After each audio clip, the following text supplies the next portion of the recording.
So in the word of God, you can pull up like it's curbside and get your problem solved. Every week in imagination, you know we gon' chop them down. If you don't know, but ask somebody, we gon' hold it down. Pull up, chop, chop, we with it, chop, chop. Who want it, chop, chop, come get it, chop, chop. The work it won't stop. We up on every block like we playing hopscotch. We waking up our people, man, because they have not. Keep up.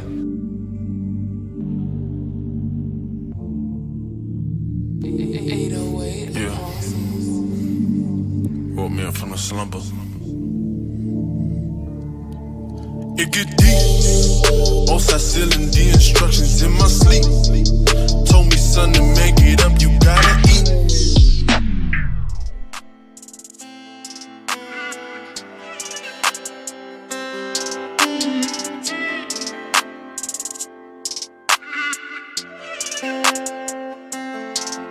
Yeah, this what is so wicked, it got my mind gone. But we been flipping through scriptures, it got my mind blown. And since we back on the mission with our forefathers' traditions, and we been painting the pictures like the time drawn.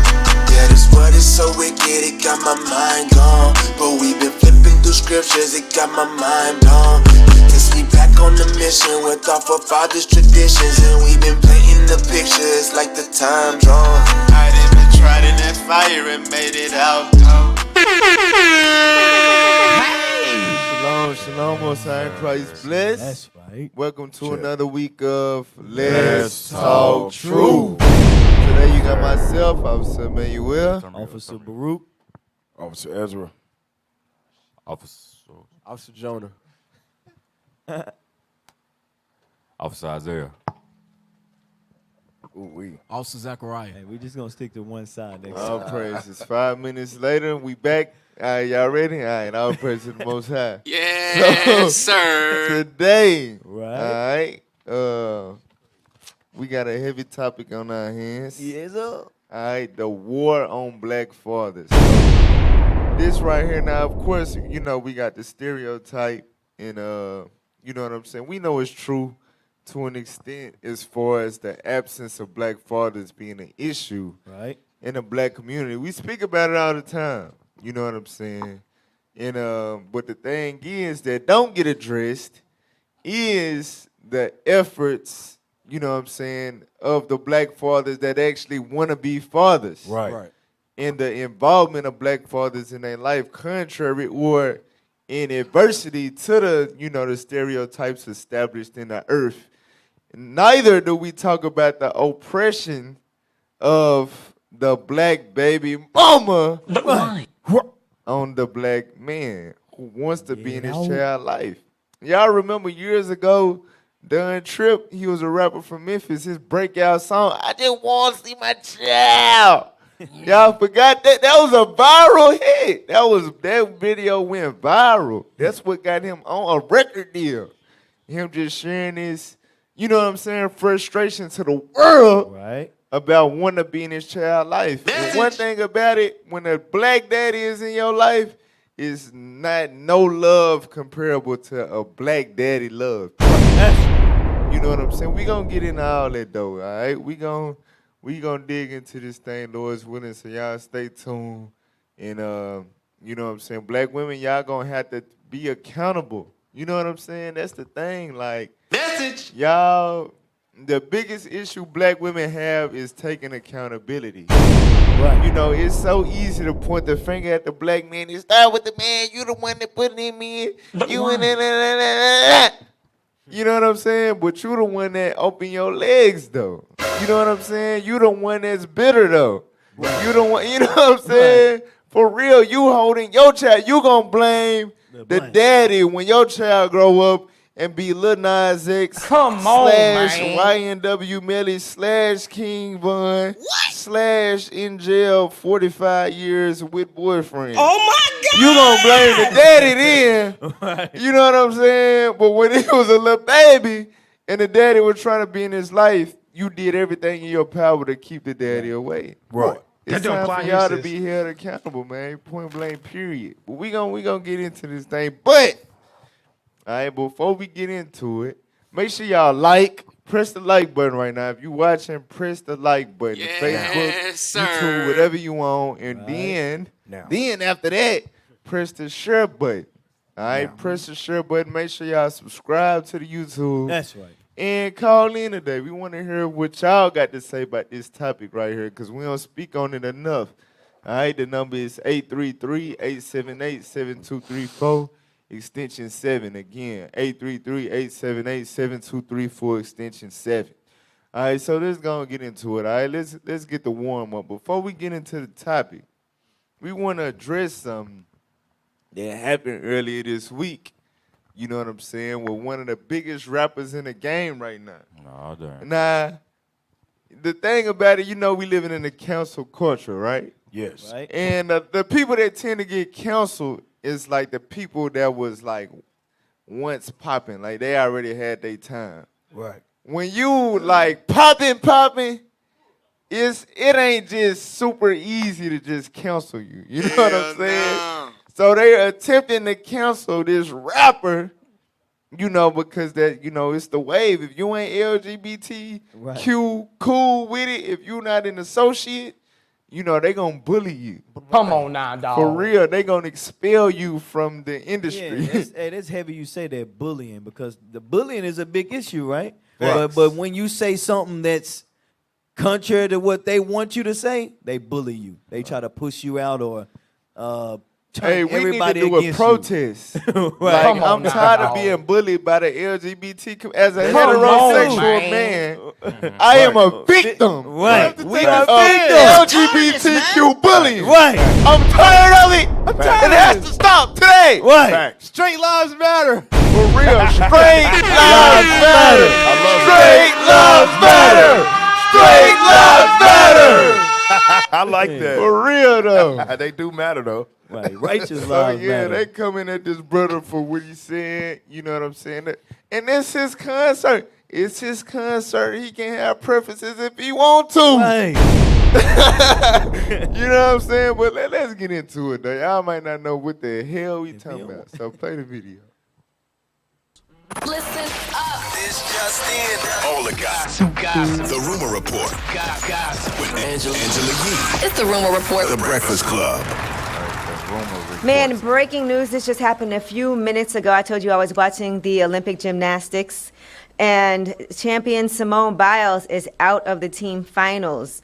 There was an issue after she landed her vault. She exited the competition floor with her team doctor. She then returned several minutes later. Her right leg was wrapped. She took off her bar grip. She put on her jacket, sweatpants, hugged her teammates, and they'll have to finish the rest of the competition without her.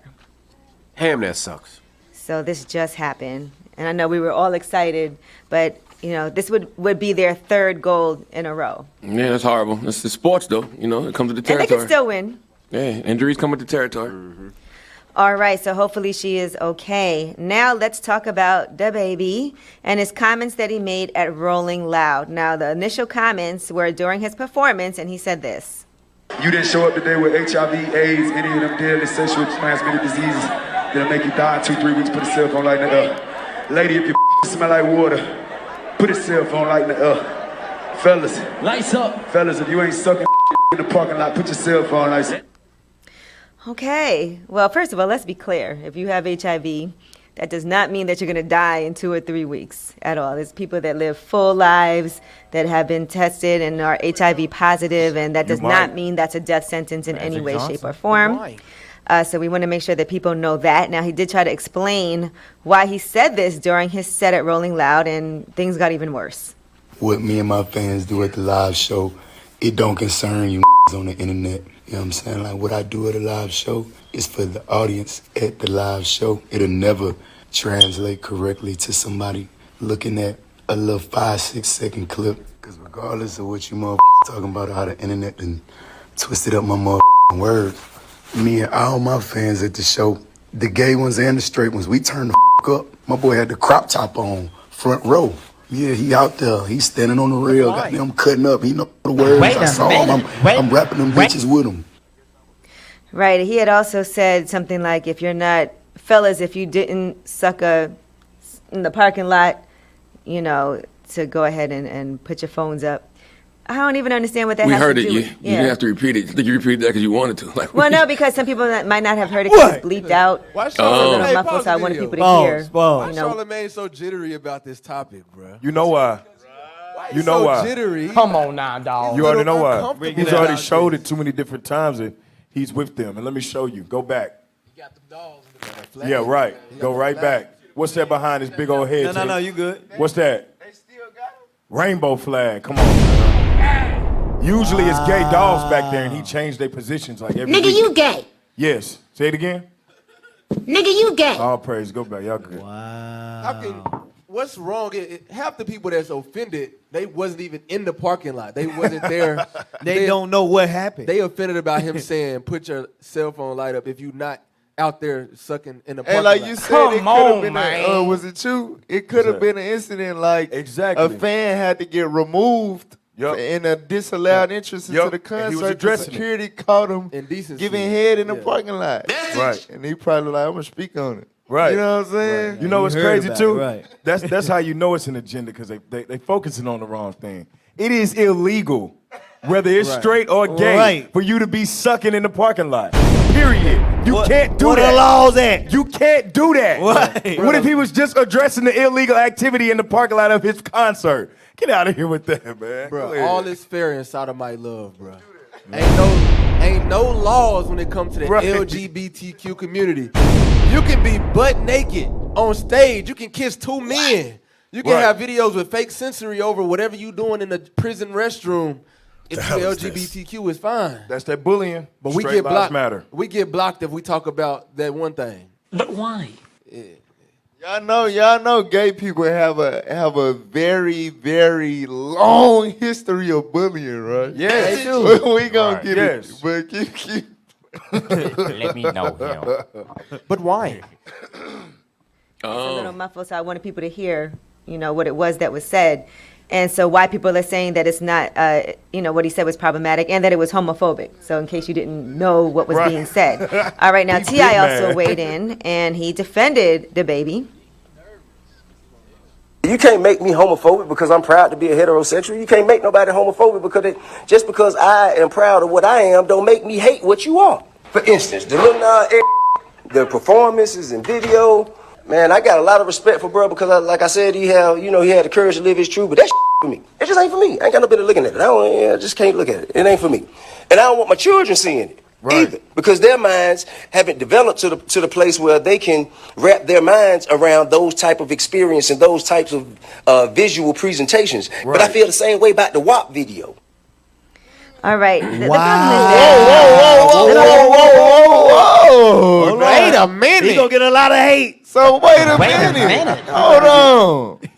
So ain't nobody had nothing bad to say about the WAP video. Why not? Don't nobody care about our feelings because you know we offended. Right. We don't want to see all that ass. We got kids. Right. You know we got wives. That's right. You feel me? But when we talk about Negroes sucking dang-a-lang in the parking lot of our concert, it's an outrage. It's a big deal. It's an outrage. This is insanity. Hey. Hey, they look, man. Never mind. How can you be mad at somebody for basically talking down on people doing that in a parking lot? The basic morals should tell you that that's not okay. Right. You don't want to defend people that got AIDS. Wow. They not gonna die in 2 weeks. Stop having sex outside of marriage. They trying to figure out ways to make AIDS sound good now. They push it on commercials as well. But they say they got pills for it now. They got pills. It's okay to be that Let me way. say it to the world. It is a blessing if you do not have HIV/AIDS. Right. That's all you saying. If you don't got AIDS, you ain't got a disease that you can die from in 2 to 3 weeks. Right. Put your damn phone light up. Put your Bible. That is a blessing. Put your Bible in there. Put your Bible in there. Right. If you keeping God's law. Hey, get that real quick. Psalms 119. Some sickness. Hey, I'm telling you, man. I'm telling you, Psalms 119. I think it's verse 3. Right. Hold on, let me see.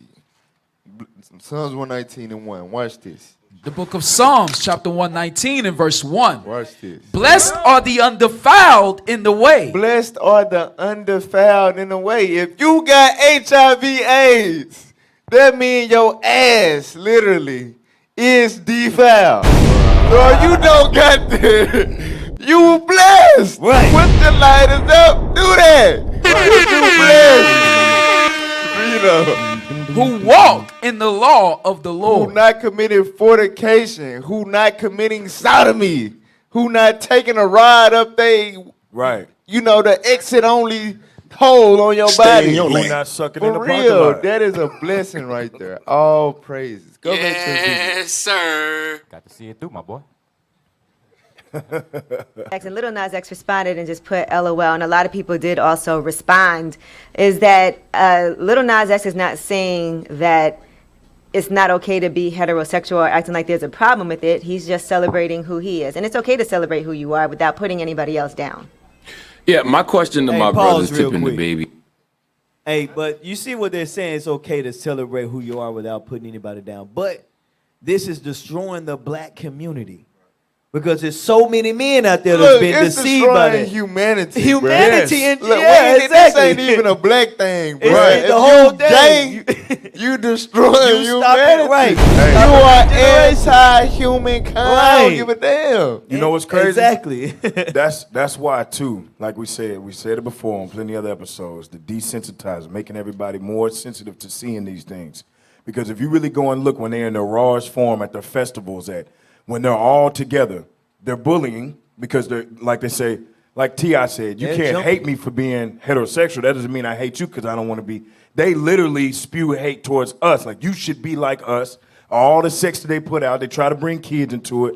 All of that is bullying. Hey, right. Every bit of that. So I got a hypothesis. I may be wrong though, but let's just say the Bloods had a parade, and they, the dress code was be shirtless, show off all your gang tattoos, wear a red bandana around your head. Right. I guarantee you, they had a blood parade with a whole bunch of shirtless ass Bloods tatted up walking down the street. Police will shut it down. Facts. But if you got an LGBTQ booty parade, right. you gonna see a whole bunch of red, white, blue, green, yellow, orange bandanas, crop tops, half naked, chaps with the ass booty out. cheeks out, all of that, man. And the police is gonna be there to defend them, Right. And guess to what? make sure that it carry out. You know what I'm saying? That's illegal. That's indecent exposure as well. Right. Because they're gonna be having on chaps with asses out and everything, just like he said. It's illegal. But Hey, I guess wanna- what? It's not for them. What'd you say? All spare and Sodom love. Is that what it? No, I don't know. However he said it. Right. Hey, one thing I want to bring out too is that T.I. had mentioned that, he don't want his kids watching it. Right. And, we talking about good fathers, this and that. As fathers, and we in our kids' lives, we don't want our kids to see stuff like that. Right. Of a dude, a whole video. You're supposed to have a black entertainment TV station. You think, oh, this is positive stuff. But they'll play a video like that to deceive our kids. Right. To destroy their minds at a young age so they can accept this stuff that's not right according to the laws of God. Right. And God, we trust America, this and that. America does not love God. Right. Can I get a scripture? There's no love in that. Go ahead. Go to Isaiah chapter 29, verse 16. Because what our oppressor is trying to do is they're trying to make everything right be wrong. They Right. want to make everything the opposite. God says right, they say go left. God says go up, they say go down. But why? They want every ungodly custom to grow stronger and be kept as a law. When God has his own set of customs and laws that we're supposed to keep. Like marriage being honorable. Man and the woman created he them. They shall be one flesh. But America says otherwise. Read that. The book of Isaiah, chapter 29 and verse 16. Surely you're turning of things upside So down. that's what happened. The so-called white man is using our people to help him turn the world upside down. Everything against God, everything against what the Bible says, that's what has happened now in America. This is the land that we live in, the land of confusion. Or as the scripture Revelation says, Sodom and Gomorrah, that God destroyed. The same thing's going to happen here. Read. Shall be esteemed as the potter's clay. Read. For shall the work say of him that made it, he made me not? Read. Or shall the thing framed say of him that framed it, he have no understanding. Finish it out. It is not yet a very little while, and Lebanon shall be turned into a fruitful field. So this is what has happened. This is what has happened. The so-called white man, through his policies and his laws of LGBTQ rights and marriages, they have turned everything upside down. That's why God said he set forth his apostles last. We're going to destroy all that. And you can cancel us all day, but God got his prophecies already waiting. That's right. And the reason it's so damn offensive, like I like the point that like Officer Baruch was just bringing out, how T.I. was mentioning about the kids. And also Boosie had went into it as well. We going to play that. But you got the thing where we trying to train up our children, you know what I'm saying, according to the Bible. And with kids being with small minds, they don't really understand. That's why, can I get that real quick, Proverbs 22? Go ahead. Get that real quick.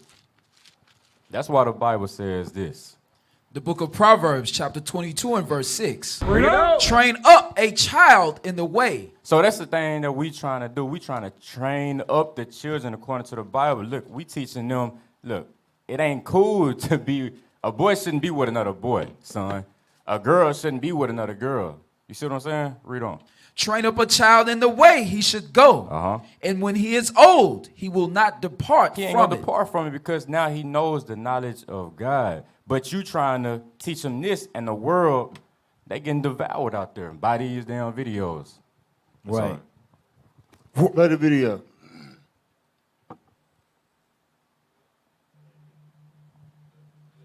Is why. Like, I'm at the point in my life where I don't want my peace disturbed, and one way to not have your peace disturbed is to not disturb someone else's peace. Leave people alone. Folks not bothering you, so why are you bothering them? You wouldn't have to explain anything or anything you said if you just minded your business. There's too many real issues going on to stand up for and debate about, and this ain't it.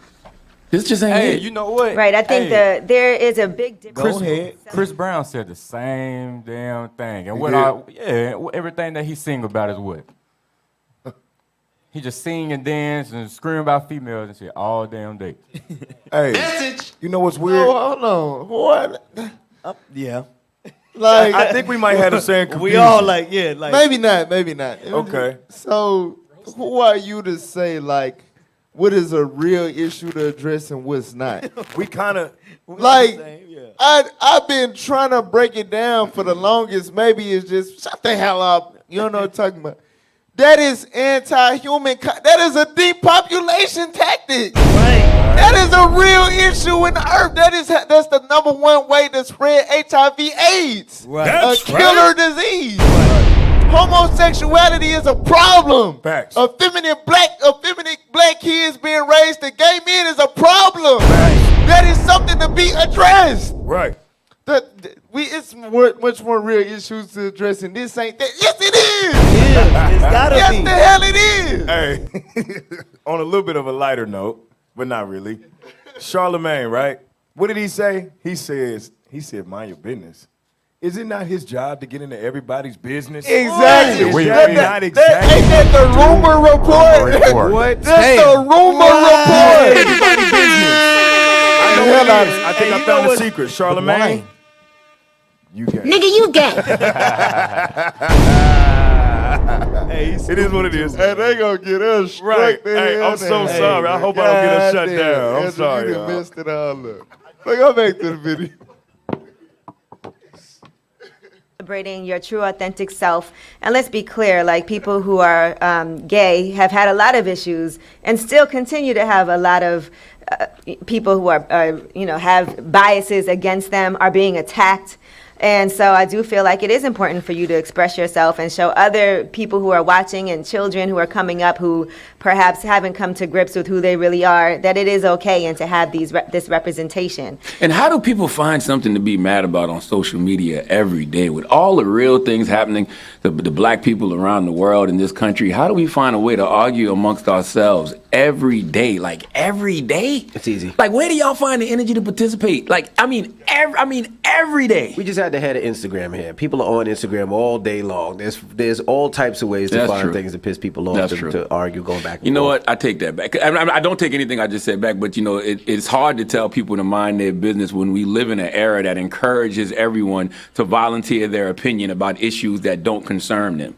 And hell, even rewards them for it with this thing called built a whole attention. platform on it. Right, He built so, a whole You know, platform I on think it. it's important to continue to have these conversations. And for the baby, he could have just apologized for what he said and promised to do better. And What educate conversations, himself. though, Yee? I need to know. Like, it's very important to know. What conversations should we continue to Why have? this is wrong, like why you should not be saying things like this, why factually it's incorrect to say that if you have HIV, real AIDS, quick. you're gonna die to it. I get tired of you, bro. See, this is how we know evil communication is real for real, because basically they're saying don't follow what God says. To say don't discuss, you can't be gay, or you can't do this, or you can't. That's the Bible tells you not to do that. So they're basically saying, forget the Bible. This is the discussion we have to have. What's in here? The world is gone. It's so wicked right now. It's so wicked. You got something else? Nah, but I was just thinking, that's why the scriptures say Satan know he have but a short time, bruh. He gonna do whatever he can to make everything evil look good. Sweep it. Hey, don't talk about it. No, don't talk about that. Yeah, because you know, and it's heavy you saying that. It's a lot like, you know, through the school system, they took the Bible out. You can't talk about the Bible at certain events, or they can't talk. If they talk about the Bible, they're gonna lose views. They ain't gonna have nobody. All right, play the rest of the video. It's crazy, man. For 3 weeks, that is factually incorrect. And so we just need to make sure that people understand this, and that there's nothing wrong with being who you are and to celebrate yourself without putting other people down. You can do that. Yeah, I think people need to mind their business. Leave people alone. Folks not bothering you, so why you bothering them? That's my advice. All right, well, that is your rumor report. Hey. All right, Charlamagne, who you giving your donkey Hey, to? that's it. Hey, you put a video on YouTube on the thumbnail. Because you know the defense is, well, you ain't got to watch the video. You ain't got to click on the video. If it pop up on my thing, your thumbnail is a whole bunch of naked men with the little area blurred out. You offended me. Right. You offended me. The hell you mean? Talking about tell us to mind our business when you throwing that shit Yeah. up. Like, you got your business, everything. Come on, man. Leave your business alone then. Leave it away from us. Hey, Cover get your Isaiah business up. 29. Pull up the booster thing. Get Isaiah 29:21 real quick, though. Isaiah 29:21. This is what we continuously seeing, just like when Monique brought out the thing about the black women walking around looking a hot ass mess. Whenever we address real issues with black people that they need to cut the hell out, wait, mind your business. Why you ain't they ain't messing with you? Why they is messing with me? But they but messing why? with my they messing with my well-being. I love my people. We the greatest nation of people on the earth. Right. That's We ain't got no business being on the TV screen dancing around butt ass naked, kissing other men. Dancing butt naked on the damn devil. Riding a stripper pole down to hell. Come on now, dog. Are they not And you seeing a that? role model to our young black men. He riding a stripper pole down to To hell. hell, right? To land on the devil lap. Do you Come not on, notice man. that? But we don't want we mind your business. Let them celebrate them. Man, get that. Hey, It's sick, man. read that. The book of Isaiah, chapter 29 and verse 21. That make a man an offender for a word. We live in a society that makes a man an offender for a word. Saying don't be sucking men's ding-a-ling in my parking lot at my concert. An offender. My business. Yeah, I don't want my kids to see that on TV. I don't want my kids to see all that homosexuality activity. Right. We an offender for them words. Read them. And lay a snare for him that reproveth in the gate. That's what you saw happen to the baby. That was nothing but a trap for him. You gotta think of the mindset of dude, right? He got the mindset like, I'ma do it. They got me effed up. Whatever they say I can't do, I'ma do it. So you gotta think he's seeing all these people getting counseled for saying stuff about LGBT or whatever. He probably had the mindset like, I don't give a damn. If I feel the type of way about a faggot, I'm gonna say that. Message. You know what I'm saying? Not knowing that was a trap set up for him. I'm pretty sure somebody told him to speak on that on stage. I'm telling you. And that was nothing but a trap for him to get canceled. But I'm telling you, bro, it's hard. It's hard to cancel somebody that's, you know what I'm saying, popping. That's You know what I'm right. saying? That's why Those he three able to fire back and all of that, and he ain't really all the way canceled like that, but he got a whole community turning against him and people that associate with the community turning against him. Elton John, an old-ass white man, never had nothing to do with black people. Rocket Man. Want to make a post concerning the baby. Man, Come on now, dog. Y'all got nothing to do with each other, man. Stay in your lane. Stay in your lane. All right, play the Boosie video. That's some hate speech, man. Rocket Man want to speak on the baby. Get out of here. Everybody not with their nephew sucking dick. You know, you can't. Everybody not with that shit. You just can't put that shit on everybody and expect it to be cool. Nas X say he won't perform naked on stage for charity. You don't fuck with him like you fuck with the baby. You know, be even-sided, man. Be even-sided. You know, you don't feel that disrespect going dance naked. You don't think that's disrespect in front of boys who trying to be straight? It's totally disrespect. Totally disrespect. If I'm at awards and he go up there naked, I'm gonna drag his ass off stage and beat his ass. Yeah.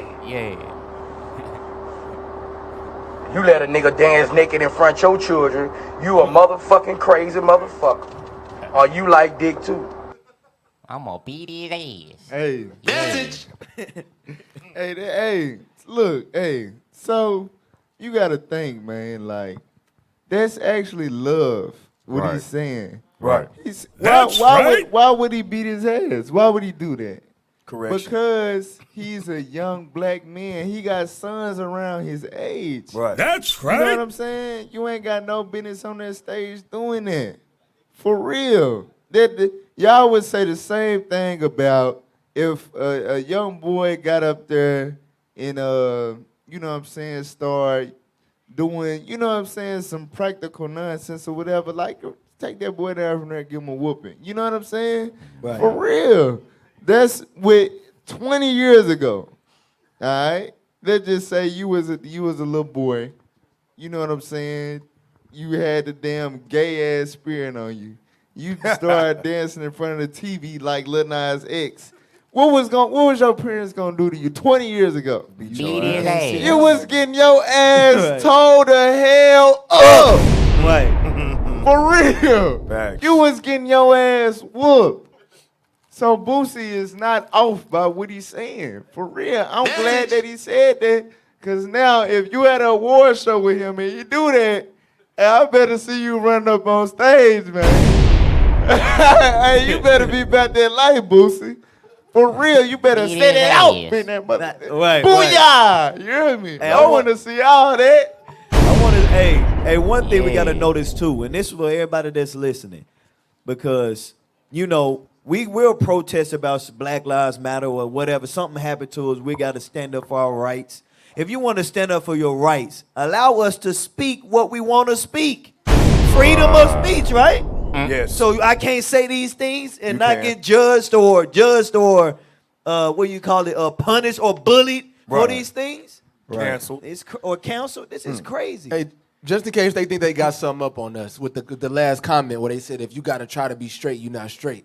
You don't know the Bible. The scripture obviously says train up a child in the way in which they shall go. Right. Meaning you got to, whatever your kids see, we understand spiritually that it could corrupt them. That's why the scripture says the bewitching of naughtiness that obscure the things that are honest. Right. It's going to make you go left. So the Bible tells you to make sure to direct your kids in the right way for that reason. It ain't that you trying to be straight. No, the Bible tells you to keep that discipline with your spirit so that you don't have to worry about it. Well, Isaiah 1 and 9, sir. Ain't that Isaiah? Yo, Isaiah 1 and 9. Let me read that real quick. The book of Isaiah, chapter 1 and verse 9. Except the Lord of hosts had left unto us a very small remnant, we should have been as Sodom, and we should have been like unto Gomorrah. So like Officer said, we're going to get into the history of Sodom and Gomorrah later on. But the scripture says what it say. It said, had he not left that remnant, everybody would have been battling with that. That's why we battling, you know what I'm saying? We trying to teach our children about the wickedness of these videos. Right. That's Hey, right. get Revelation 11 and 8. Pull up Sodom on Google.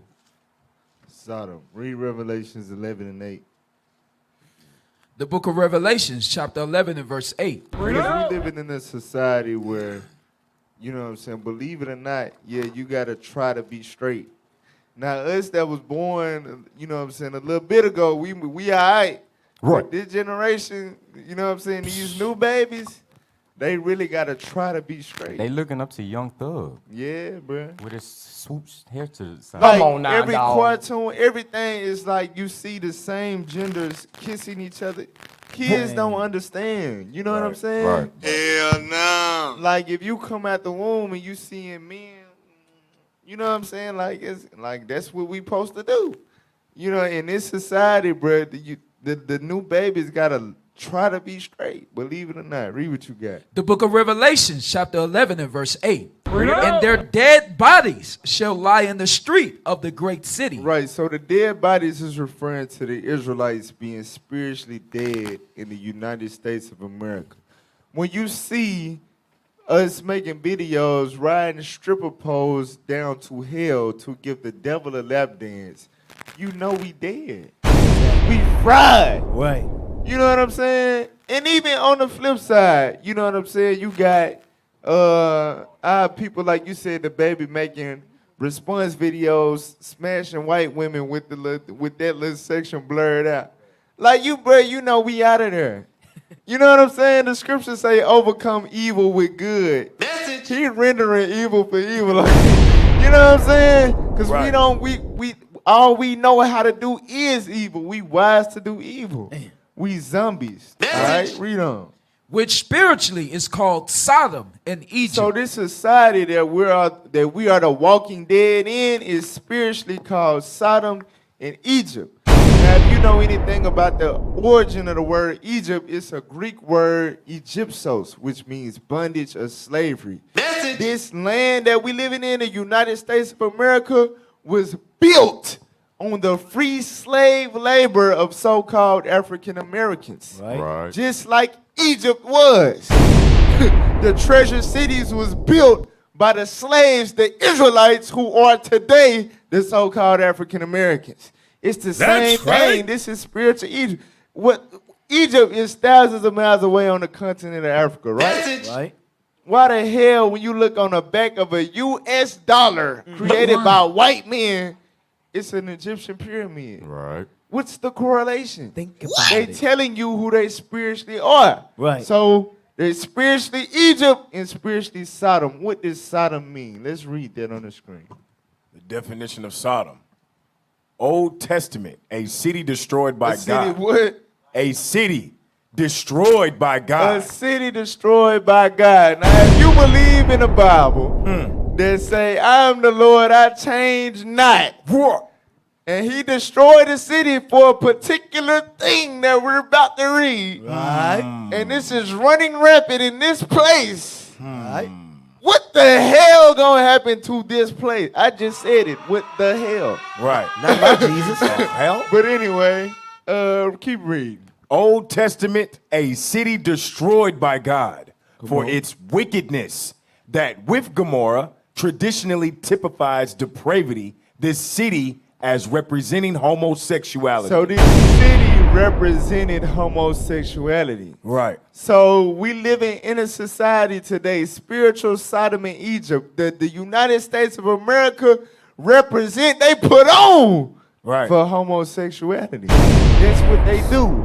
And just like I said, just like you see the LGBTQ community bullying everybody into being okay and cool with that. But why? That is nothing new under the sun. It's the same spirits from the original That's Sodom right. that got destroyed by God. Right. Let's get there. Genesis 19. Let's start at 1. Hey, They always been some little gay bullies. Right. Message. Hey, For real. people that was just reading it, they would have read the first words. It was all bold. It said Old Testament. Right. You got it for sure. We for sure got it the Romans. We're New Testament. Right, but in Luke 17, it say the last day is going to be like unto Sodom. Sodom. And Bring it Gomorrah. Yeah, Genesis. don't play with us with that Old Testament stuff. Hey, don't play with us. Hell no. You get smoked out here with the Bible. You tried it. You tried it. Read that. The book of Genesis, chapter 19 and verse 1. And there came two angels to Sodom at even, and Lot sat in the gate of Sodom. And Lot, seeing them, rose up to meet them, and he bowed himself with his face toward the ground. And he said, Behold now, my lords, turn in, I pray you, into your servant's house, and tarry all night, and wash your feet, and ye shall rise up early and go on your ways. Right. So two angels coming to the town to stay with Lot.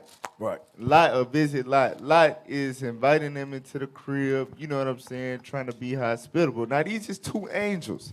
Now when you read Ezekiel chapter 1, it lets you know that the angels are black. All right. So these are some handsome black angelic beings. All right. Read on. And they said, Nay, but we will abide in the street all night. So they told Lot, nah, we good. We ain't, we appreciate the hospitality, but we just gonna stay in the street all night. We just gonna stay in the street, read on. And he pressed upon them greatly. So why is Lot doing that? Because this is where he lived. Right, he know how these boys get down. Right. That's like, right. Trust me, guys. Hey, Just come on. hey, hear me out. You don't want to do this. For real, read on. And they turned in unto him and entered into his house. All right, Lot, okay. Go ahead. And he made them a feast and did bake unleavened bread, and they did eat. Come on. But before they lay down, before they was able, now look, they didn't have a feast, they didn't chop it up, they didn't have a good old time. You get full, you finna lay it down, you finna get some good rest. Before they can lay their head. Now you know that they say, right? The freaks come out at night. Forget. Get the freaking away from me. So that night, before they got the chance to go to sleep, the freaks came out in Sodom. Sodomites. The LGBTQ parade. Paraded Lot's house. All right, read on. the men of the city, even the men of Sodom, compassed the house round, both old and young, all the people from every quarter. All the men of Sodom, young and old, the whole city came out. Whole nasty the angel brought the city out. And they called unto Lot and said unto him, Where are the men which came in unto thee this night? Hey, where them men is at? Where them men is at? That's how I go in. Read. Bring them out unto us, that we may know them. That we may what? That we may know them. So I know y'all might be thinking like, they was just trying to get to know them brothers. Right. But real quick, get to Jude 1:7 real quick. Jude 1:7. This is what they were seeking from those angels. All right, read it real quick. Jude chapter 1 and verse 7. Even as Sodom and Gomorrah and the cities about them in like manner. Come on. Giving themselves over to fornication. Over to what? Over to fornication. Over to what? Over to fornication. So when they were saying that we may know them, they were saying that we may F-word them. Right. That's what that meant. Right. We trying to fornicate with those brothers. That's what they were saying. Come on Go now, back dog. to Genesis 19. Genesis chapter 19 and verse 5. Verse 6 now. Verse 6. And Lot went out at the door unto them and shut the door after him. Right. So he came out the door. He, like the angels in the house. Right. Now he facing the Sodomites. Read. And said, I pray you, brethren, do not so wickedly. Hey, please, not tonight. Please, take Come your on, man. Word. Not tonight. Come on now, Come dog. on. Behold now, I have 2 daughters, which have not known man. And this how you know what the no is going into. Right. Because the daughters, they knew him. They knew men. But he's saying the daughters were virgins. They haven't had sex yet. That's what the knowing man is talking about. So when they said that we may know him, it was talking about sex. So he pleading with them like, I got 2 virgin daughters. That mean they tight like that. Like what y'all trying to, you know what I'm saying? For real. I got 2 virgin daughters, man. Come on. Let me, I pray you, bring them out unto you, and do ye to them as it is good in your eyes. So that's how you know it was a serious matter, because Lot was a just man. But he offering his daughter's virginity to save these angels from being butt raped. know what I'm saying? For real. By the whole city. Just imagine a whole city. You know what I'm saying? And this back in the day, so you know they got muscles. They Africans. They like, musty. They tall as bring them hell. out. Bring them out. You know what I'm saying? For real. Read them. Only unto these men do nothing. Only unto these men. To these men. You can have my daughters, females, but to these men, do what? Do nothing. Don't touch them. Why? Because that's gay. Lot would have got canceled today. Lot would have got his ass canceled, bro. Facts. Read them. For therefore came they under the shadow of my roof. Read. And they said, stand back. And they said what? Stand back. So he pleaded, he offering them 2 virgin daughters. And what they say? Get back, like, watch out. Read them. And they said again, this one fellow came in to sojourn. Uh-huh. And he will needs be a judge. And that's what they always say. Who are you to judge me? Right. Only God can judge me. Look, we let you live over her, and you think you can judge us? Wow. They turned up. Read them. Now will we deal worse with thee. Now will we what? Now will we deal worse with thee than with them. Since you want to act like you trying to defend them, we gonna take your booty worse. Right. Booty now warriors. They finna attack. They finna try to butt right the hell out of line. Come on, man. That is LGBTQ bullying. Right. That's what that is. That is real deal LGBTQ bullying, man. Right there in the Bible. They been that way. The same thing we seeing today, man. It's nothing new under the sun. That's right. And they pressed sore upon the man, even Lot, and came near to break the door. They breaking the damn door. They knocking those down. For real. Trying to get the buttocks.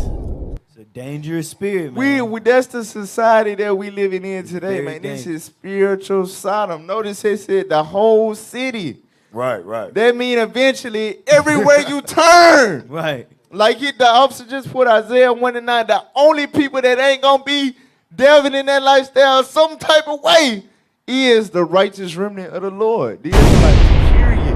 Right. I'm telling you, bro. Because the sodomite tried to expose Boosie after that video, too.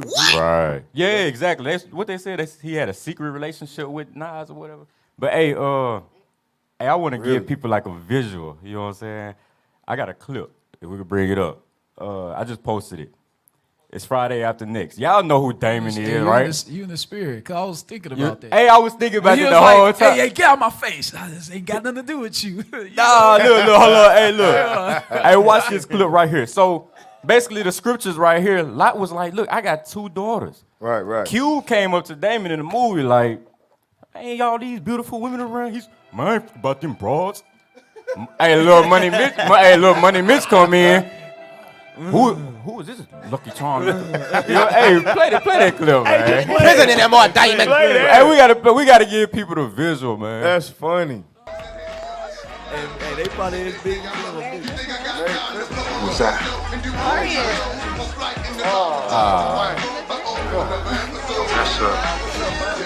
That's Doc. Nah, hey, hold on, go back. Cause it's freezing up. Go back. So, Damon like, who that? Q like, hey, you know, that Dinah. You know what I'm saying? No, nigga, not her. Play, you got play.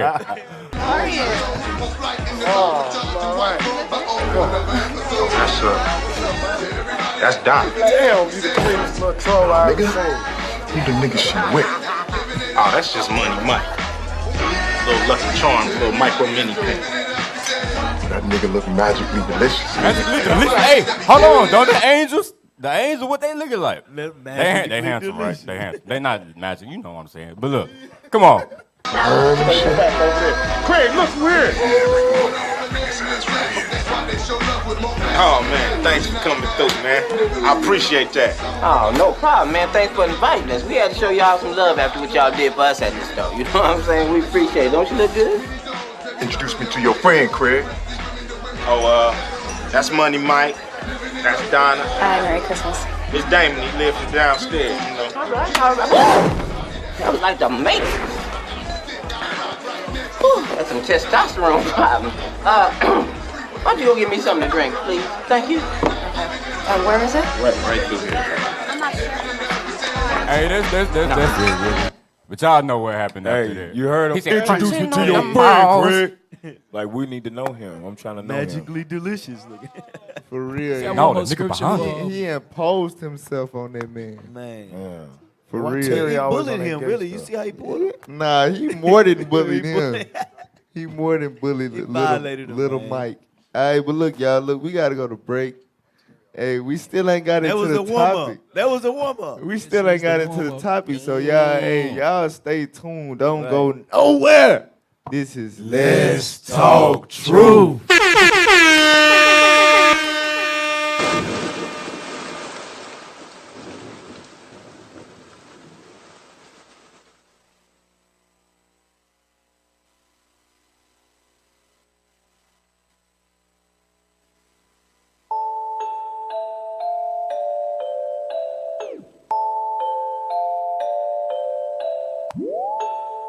I gotta keep my integrity. I gotta walk like a man. You better speak up when you talk to me. You better lift up your chin. I'm about to take over the globe. I got the whole world in my hand. I've been here before, that's the reason he sent me to do it all over again. I gotta keep my integrity. I gotta walk like a man. You better speak up when you talk to me. You better lift up your chin. I'm about to take over the globe. I got the whole world in my hand. I've been here before, that's the reason he sent me to do it all over again. Can't take you serious, you acting petty, making me laugh like Ed and Eddie. Run out the truth when things are too heavy, like Kevin Hart, he wasn't ready. I take a bullet, I die for my people. You pull the trigger just to get equal. Most of you people fall out cause it's hard. Take pressure like Joe, I'm on my job. I can't believe it, in spiritual Egypt, my people are evil than ever before. They kill a nigga for chicken like damn, bruh, I can't even walk to the store. They be out here screaming, Jesus, I love you, when I know that it's a whole bunch of noise. I can make the world do whatever I want with the spirit of Christ. I got the force. I gotta keep my integrity. I gotta walk like a man. You better speak up when you talk to me. You better lift up your chin. I'm about to take over the globe. I got the whole world in my hand. I've been here before, that's the reason he sent me to do it all over again. I gotta keep my integrity. I gotta walk like a man. You better speak up when you talk to me. You better lift up your chin. I'm about to take over the globe. I got the whole world in my hand. I've been here before, that's the reason he sent me to do it all over again. I got it. This is a limited edition. No more crack cook in the kitchen. You cannot fathom the picture. The gods on the earth, the immortals are with you. You cannot even the odds. See that the kingdom is ours. Better make haste, you'll be down if you're not keeping these laws. I'm fighting these demons, I'm fighting these heathens. Got a long way to go. Whatever was written was always written. Zephaniah against the ropes. Confusion of faces like mannequins. Orange stains like Mandarin. That probably went over their ears. But I'm back again, demolition man. I gotta keep my integrity. I gotta walk like a man. You better speak up when you talk to me. You better lift up your chin. I'm about to take over the globe. I got the whole world in my hand. I've been here before, that's the reason he sent me to do it all over again. I gotta keep my integrity. I gotta walk like a man. You better speak up when you talk to me.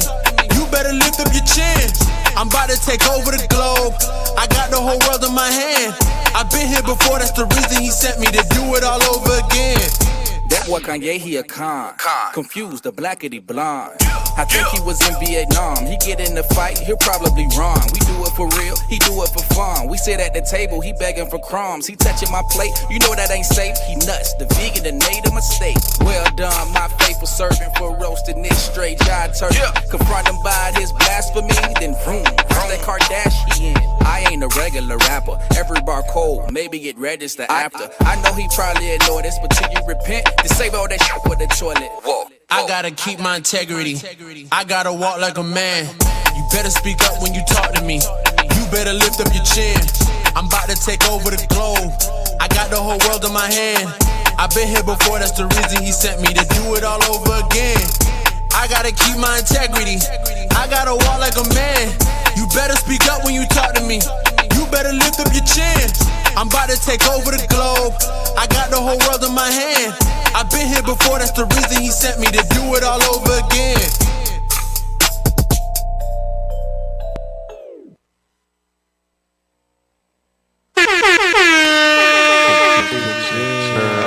praises to the Most High. We back with Let's Talk Truth. Woo! Yes, sir. Pretty warm. Yeah, I'm pretty warm. damn warm. Are you ready? I thought we don't talk about fathers. Hey. But we is, though. Yeah, let's get into the topic, man. The war on black fathers. So we understand, like I said, there is a stereotype in the earth. And of course, you know what I'm saying, our people do indulge in a lot of fornication. You know what I'm saying? You got a lot of Rolling Stones out here, dudes that don't give a damn about, you know what I'm saying, the seed that they plant after they planted or whatever the case. But at the end of the day, the world got us stuck. You know what I'm saying? For real. Right. That's right. I'm a black father. You know what I'm saying? What about you? I'm a black father. Okay, what about that brother? Yes, sir. I am a black father. What about this brother? Yeah, I'm a black father. What about that brother down there? Yes, sir. Yes, sir. I'm a black father. Damn, I need some kids. So every last one of us is black fathers. Right, right. And all of our kids are taken care of by us, loved by us, Right. taught how to love God by us. Facts. You know what I'm saying? We teaching our kids to abstain from evil, Right. That's not do right. drugs, Right. not, you know what I'm saying, commit fornication. Right. We raising our kids to change the cycle, and it's a lot of us. That's You know what I'm right. saying? Even the ones that don't got the knowledge of God, you got black men stepping up and really trying to be in their children's lives. That's right. You know what I'm saying? But the media won't show that. They done perpetuated this stereotype to the point where, you know what I'm saying, you a kid and you growing up with your daddy. Hell, you don't want to be like that. You want to be like the rapper that, you know, I ain't had no daddy in the house. You know what I'm saying? For real. You a lie about, nah, my daddy, he ain't never there until he come pick you up from school. Nah, that's my uncle. Come on, You know what I'm saying? Trying to be For hard. real. Now you want your daddy to not be in your life so you could fit in with the narrative. That's how hard it been pushed, man. Damn. It's that bad. For real. But we finna destroy the myth and bring the facts. Cause it's a difference between popular persuasion and facts. So we finna show y'all some facts, man. This gonna shake y'all world. This gonna what they say, freak Your tradition gonna out. freak your tradition out. For real. Play that clip. Pervasive stereotypes about black Americans is that of the absent black father. The absent black father myth is the idea, the stereotypical and incorrect notion that African American fathers have very little contact with their children, if any contact at all. And in black America, the reality of being fatherless is perhaps most painful. 73% of all black babies are born out of wedlock. Experts say there's a crisis when it comes to black fathers in this country. The news media loves asking where all the black fathers are, and that whole idea has been linked to everything from poverty and crime to even police violence against black communities. Why are these police shootings occurring? Well, it's because there is an absent black father, or it's because black families are on welfare. But this idea that black fathers aren't present in their kids' lives is actually false. To be a parent is to have children that you love and try and support. And black fathers experience that the same way that anyone else would. Why would you even think there was a difference? Hey guys, I'm Sana, and this Sunday on AJ Plus, we're going to talk about the myth of the absent black father here in the United States, where it comes from, and how that stereotype tells a much bigger story about the black family and black communities in this country.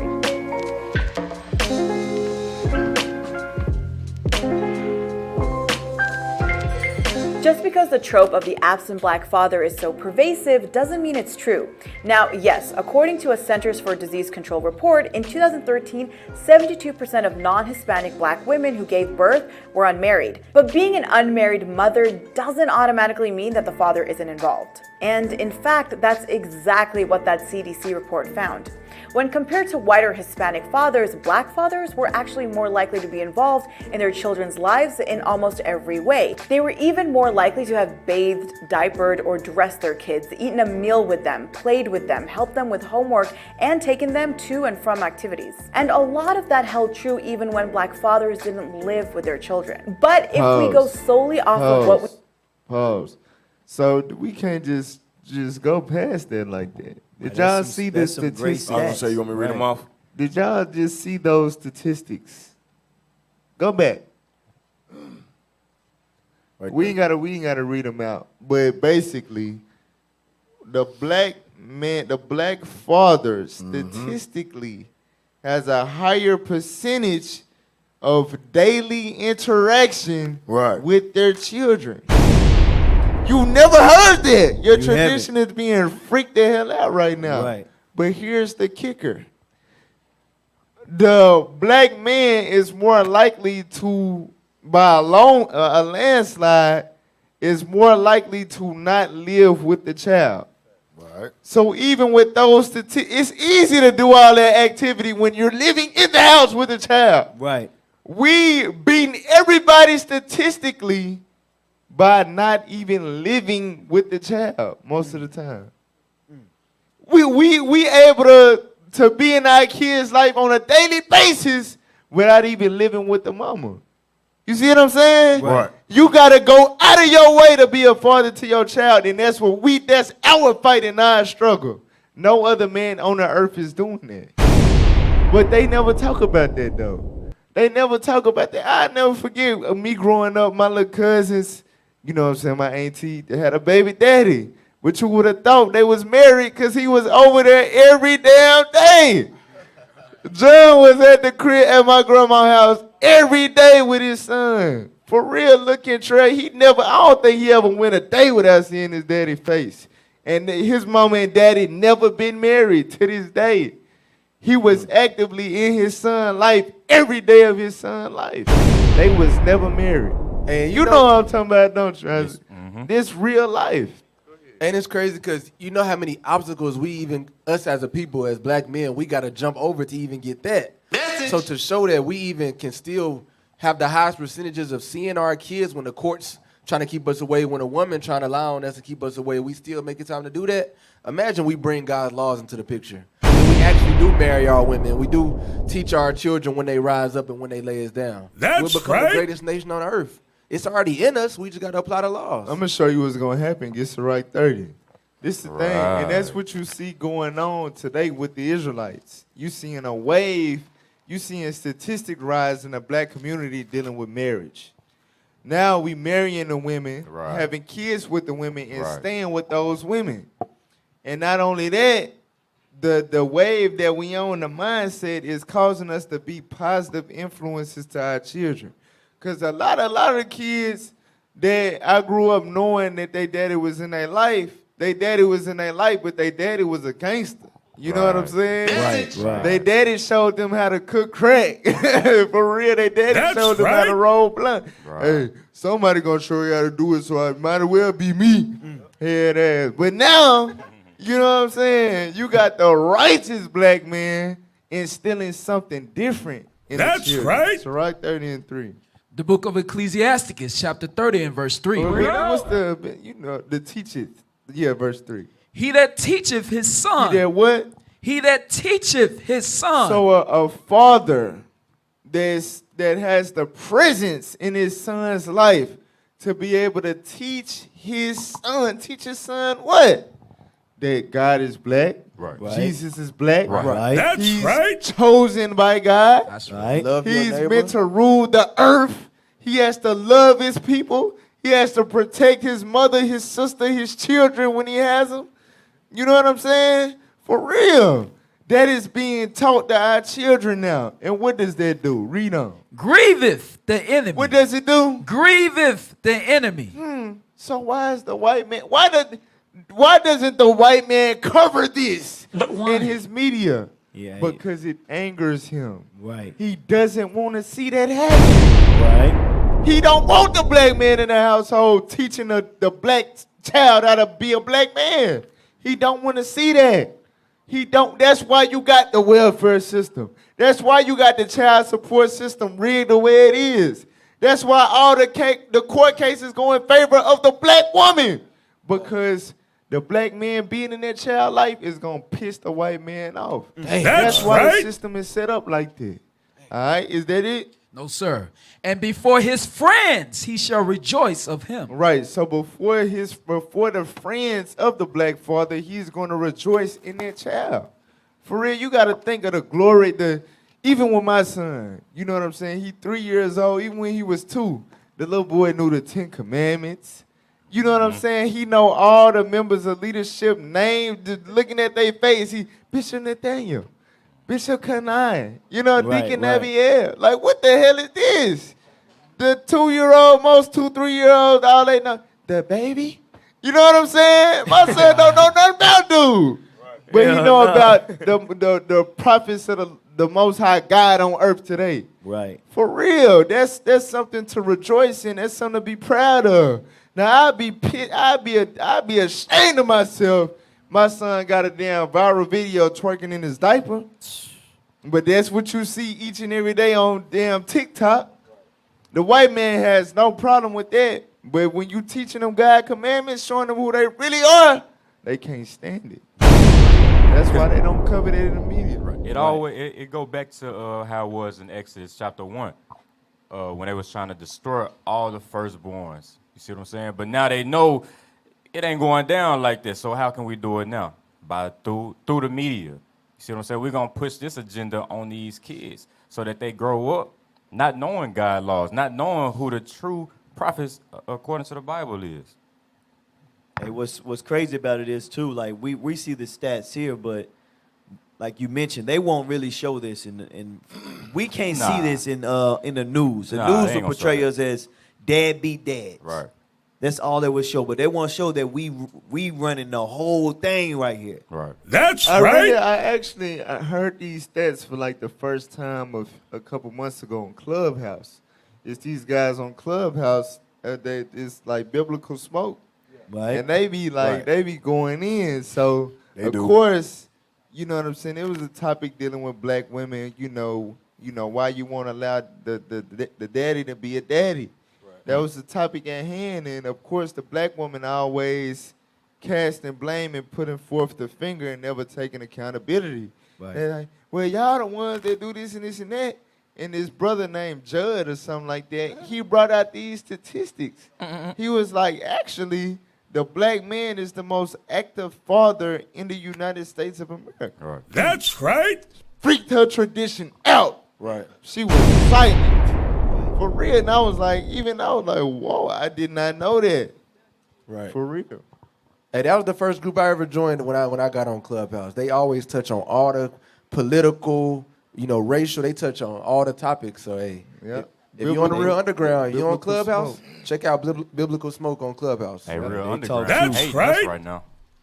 You say what? I say Real Underground hating us right now. What they going crazy.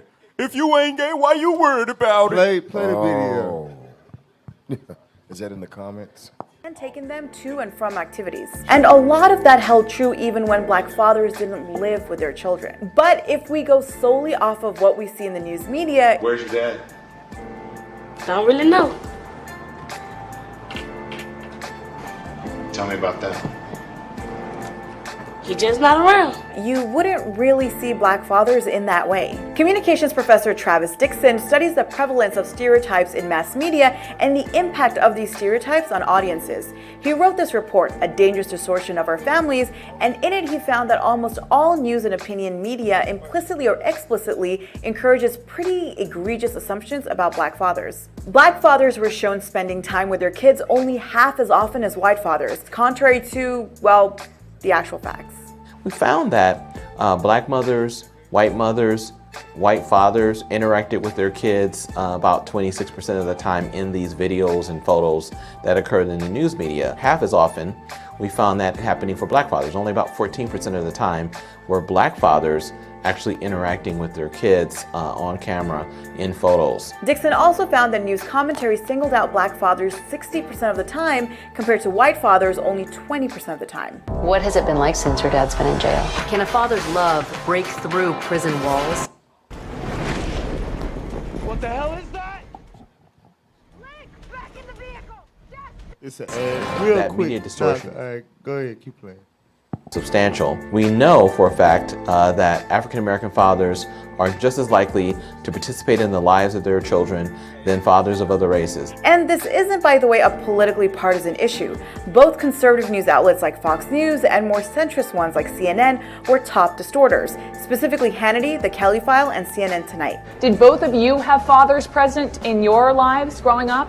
So where does this toxic idea about black fathers even come from? Well, one theory takes it back to a 1965 report titled The Negro Family, The Case for National Action. The report became one of the most contentious political documents in 20th century America. Democrat and Assistant Secretary of Labor Daniel Patrick Moynihan put the report together to make the argument for how the Lyndon B. Johnson administration had to do more for racial equality than simply pass the Voting Rights Act. Moynihan argued that to really fight racial inequality, the government had to understand the state of black communities and why they were the way they were. But Moynihan ended up focusing on one thing: the black family. According to him, the fundamental reason for growing economic inequality between white and black Americans was a crumbling family structure in black communities. And at the foundation of the so-called crumbling black family structure was the absent black father. Moynihan looked at non-marital birth rates and rates of fathers living separately from their children and made a whole bunch of assumptions about parents' relationship statuses and parental involvement. The report didn't take into account factors like the legacy of slavery, generational wealth, or even economic migration in which men left their homes so that they could provide for their families. We spoke to Carvel Wallace, a writer and a podcaster, about the way black families have been discussed in the mainstream. Pause. Keep playing, I'm sorry. I wanna make a point, but I don't wanna jump the gun. Keep playing. I think he's gonna say something key. Go ahead, keep playing. Reading some of the literature at that time, I was like shocked at how overtly racist liberal literature was in terms of trying to diagnose the ills of the black community and trying to explain why these uprisings were happening, and everyone was blaming it on the fathers and drugs and families and welfare and mothers and everything. It was a lot more convenient for the story to be told that black people weren't holding up their end of the bargain rather than acknowledging that America wasn't holding up its end of the bargain. The Moynihan report ultimately created three camps: the liberal camp, which saw the report as a foundation for policy change; the conservative camp, which saw the report as a justification for the argument that black communities were responsible for their own issues; and then the left-wing camp that saw the report as blaming the victim, ignoring structural racism, and actually reinforcing racism. So what happens when people are exposed to these stereotypes about black families? Aside from the reinforcement of the idea that black communities have no one to blame but themselves, there's the everyday real-life impact these stereotypes have through policies and support for those policies. First, there's an almost total willful ignorance about the impact of slavery and modern-day incarceration on black American families. Foundationally, slavery ripped apart black families, and mass incarceration has put 1 in 12 black men between the ages of 25 and 54 in prison, versus 1 in 60 for non-black groups. Then there's how these characterizations of black American families have an impact on policies that affect all Americans. I want y'all to pause real quick. That might have went over y'all head. All right? Now, think about it. A basketball team roster and an NFL team roster. It's a big difference, right? Right. All right. So she said that black men going to prison, the statistics show 1 out of every 12 black men will go to prison in their life. Compared to the rest of everybody else, everybody else is 1 in 60. That means that on a basketball team, your son play for a basketball team, one of them kids going to jail. One of them little black kids gonna go to jail. If you had a damn Notre Dame roster full of white kids, maybe one of them will go. Message. For us. Out of the whole squad, the Yale football team, you know what I'm saying? Right. I'm trying to think because we dominate football. I'm trying to the BYU. Out of the whole BYU roster, one of them will go to jail. Come on now, dog. Out of the little 12-man roster on the basketball team, one of them little black boys going to jail. That's a hell of a difference right there. Y'all got to put this stuff into perspective.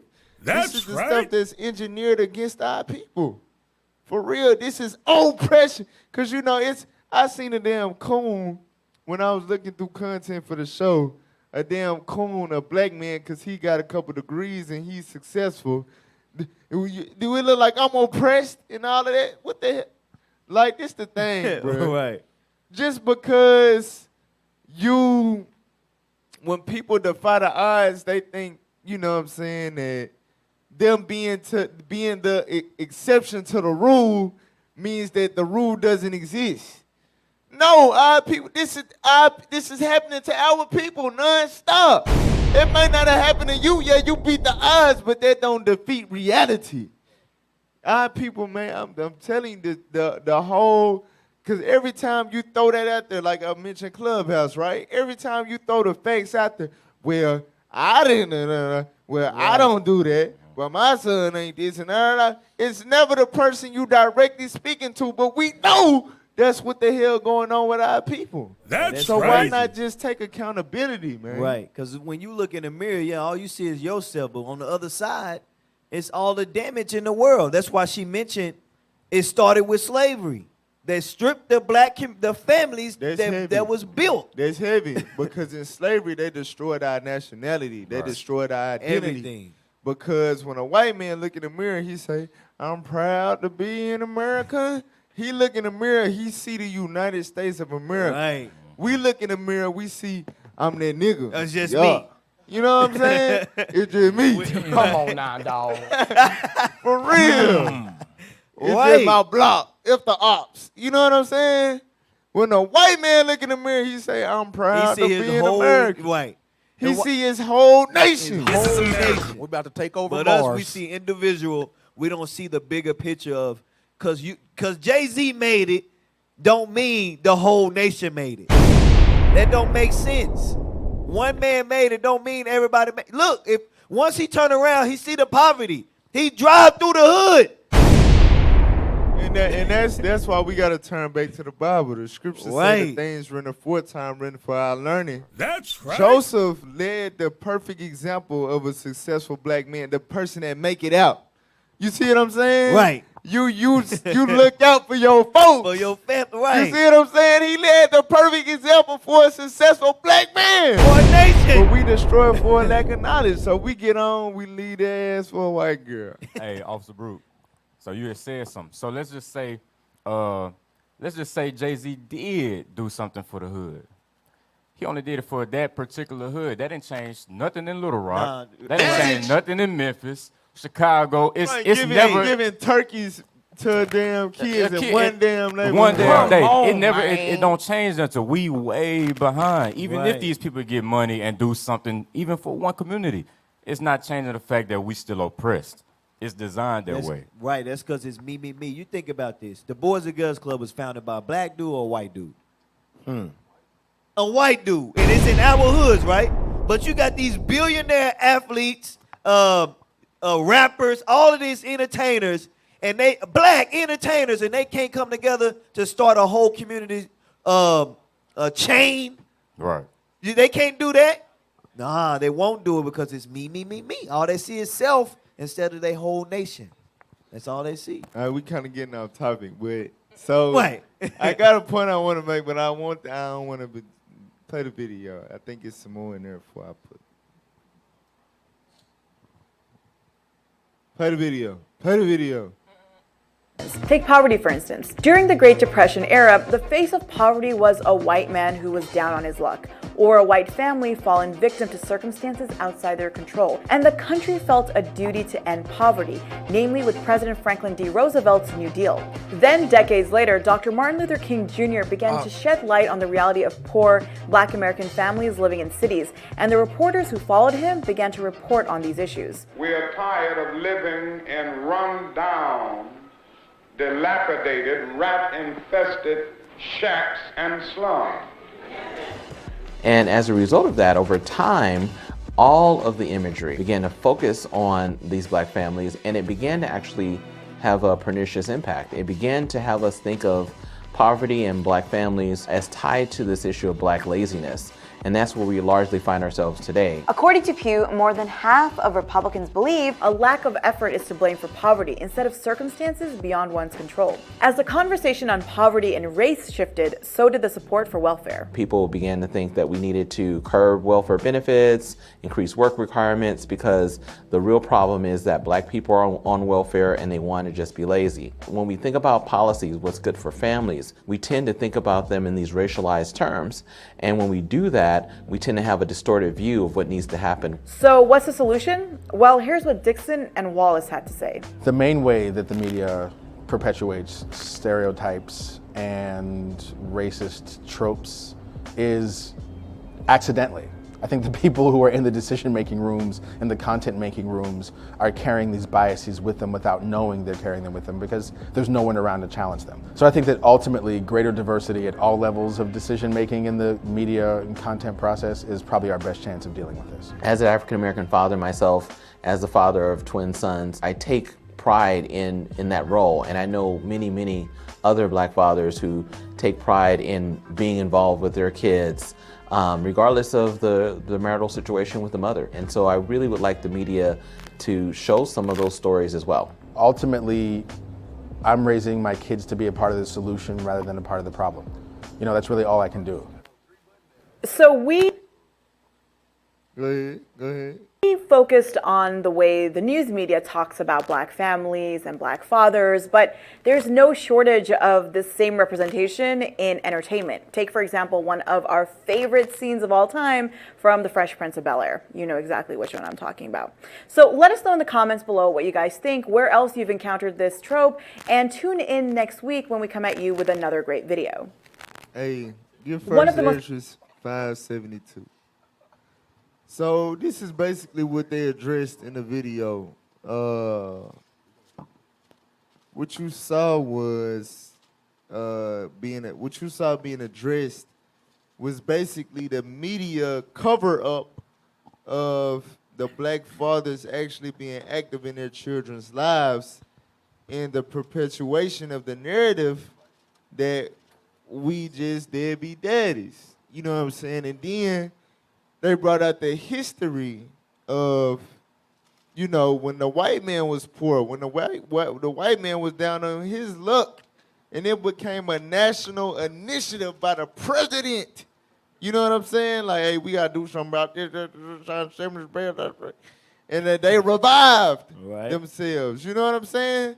But a couple decades later, Martin Luther King, hey, we got the same issues. We tired of living in slums and dilapidated houses and all of that. And you go look in the black community today, you know what I'm saying? You look out around the corner in my neighborhood, what you see? Dilapidated ass houses. Right. Ain't a damn thing changed in the black community. So they don't give a damn about us, man. The last thing they want to do is see us restore our community and be fathers again. Right. The last thing they want to see is black fathers being great again, period. That's right.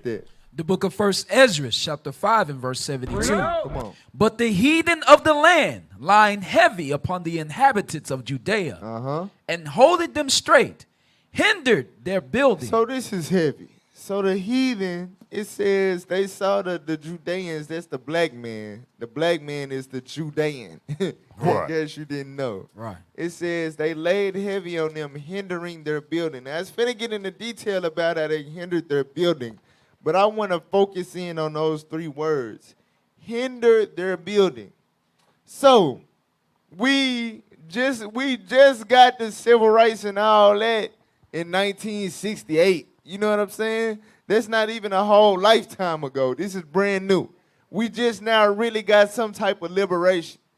You know what I'm saying? So through all the slavery, the hatred, the oppression, the lynching, and all of that, they know, like, if these people made it and endured through all of that, they're going to become something great. Tables are going to turn.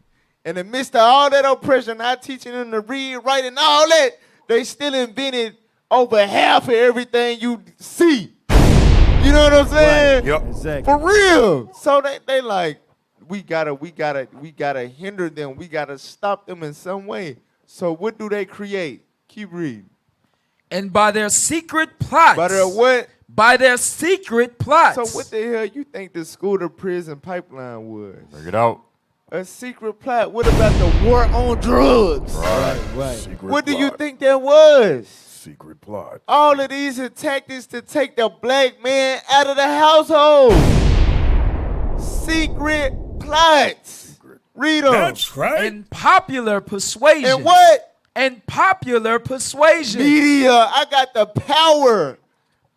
I tell the vision. I create television. Message. I can tell you what reality is even though it ain't. I can tell you every black man ain't worth a damn. Every successful black man got a story about how they didn't have no damn daddy. Come For on real. now, dog. Do you see what I'm saying? Right. That's what's pushed on the media.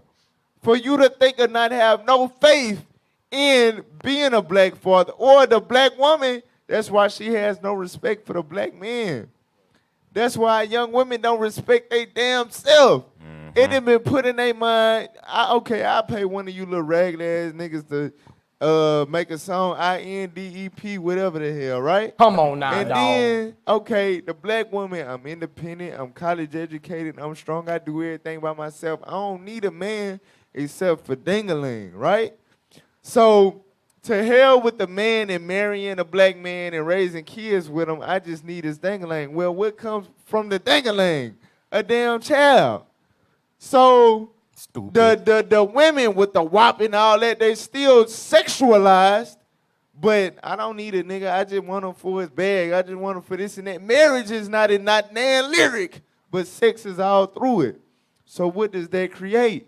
That create babies out of wedlock. Like I said, the black woman don't take no accountability for this though. You see what I'm saying? Right. But that creates babies out of wedlock. Majority of the time what they don't tell you, it's the woman that don't want to move forward. Right. You know what I'm saying? It's the woman that don't want to, take the extra step to get married and all that. They make it seem like it's the man that lay the seed and just walk away. Cap. Nah, it's a lot less than what you think, than what you've been told. For real. That's right. When I was a baby, right? When I was born, my daddy was 18, my mama was 16. They was young as hell. So you got to think, a young man, he's still in high school. He didn't even end up finishing high school because I was born. You know, he didn't have nothing. I turned 3. He 21. Mama 18, 19, right? She take me 450 miles away from him. You know what I'm saying? So I understand the struggle. I know how it feel to not have your daddy in your life, but that wasn't his fault. Right. My mama did that being selfish, not really giving it. You see what I'm saying? Right. But the black woman, she never held accountable for that. Right. That happens way more often than not. Why would you do that? That's Every day. Every single day. But they gonna continue to push in the media with these popular persuasions. Right. Not a black man he don't give a damn. He don't care about his kids. We the most active fathers in our kids' life. Right. In the United States of America. Despite all the odds. They don't tell you that though. Keep reading. And commotions. And what? And commotions. And commotions. Read. And they hindered the finishing of the building. And they hindered the finishing of the building. That's what this is all about. To stop us from becoming a nation again. And what is the foundation of a nation? They told you in the video. Family. The black man and the black woman married, raising children together. That's the foundation of a nation. What we gonna do? right. Take crafty counsel that they become never a nation again and break the family structure. Turn the black woman against the black man that she'll lay down with him, but she don't want to marry him. She don't want to have a future with him. What is that gonna create? Black boys raised by black women to be effeminate, angry, violent, incompetent, not knowing how to be a father because they didn't have one. Right. This is a cycle of destruction, but miraculously, we breaking it. We making it. With the Bible. That's That's I'm right. telling you, bro. I'm the black man. Hey, y'all gotta understand what y'all weapon is. It's not carnal. This is gonna turn the world right side up. That's right. Hey, let me get Psalms 83 real quick. Go, just piggyback, lamb back off of what he just said, because in the video, the dude said, that they accidentally did this. It wasn't an accident.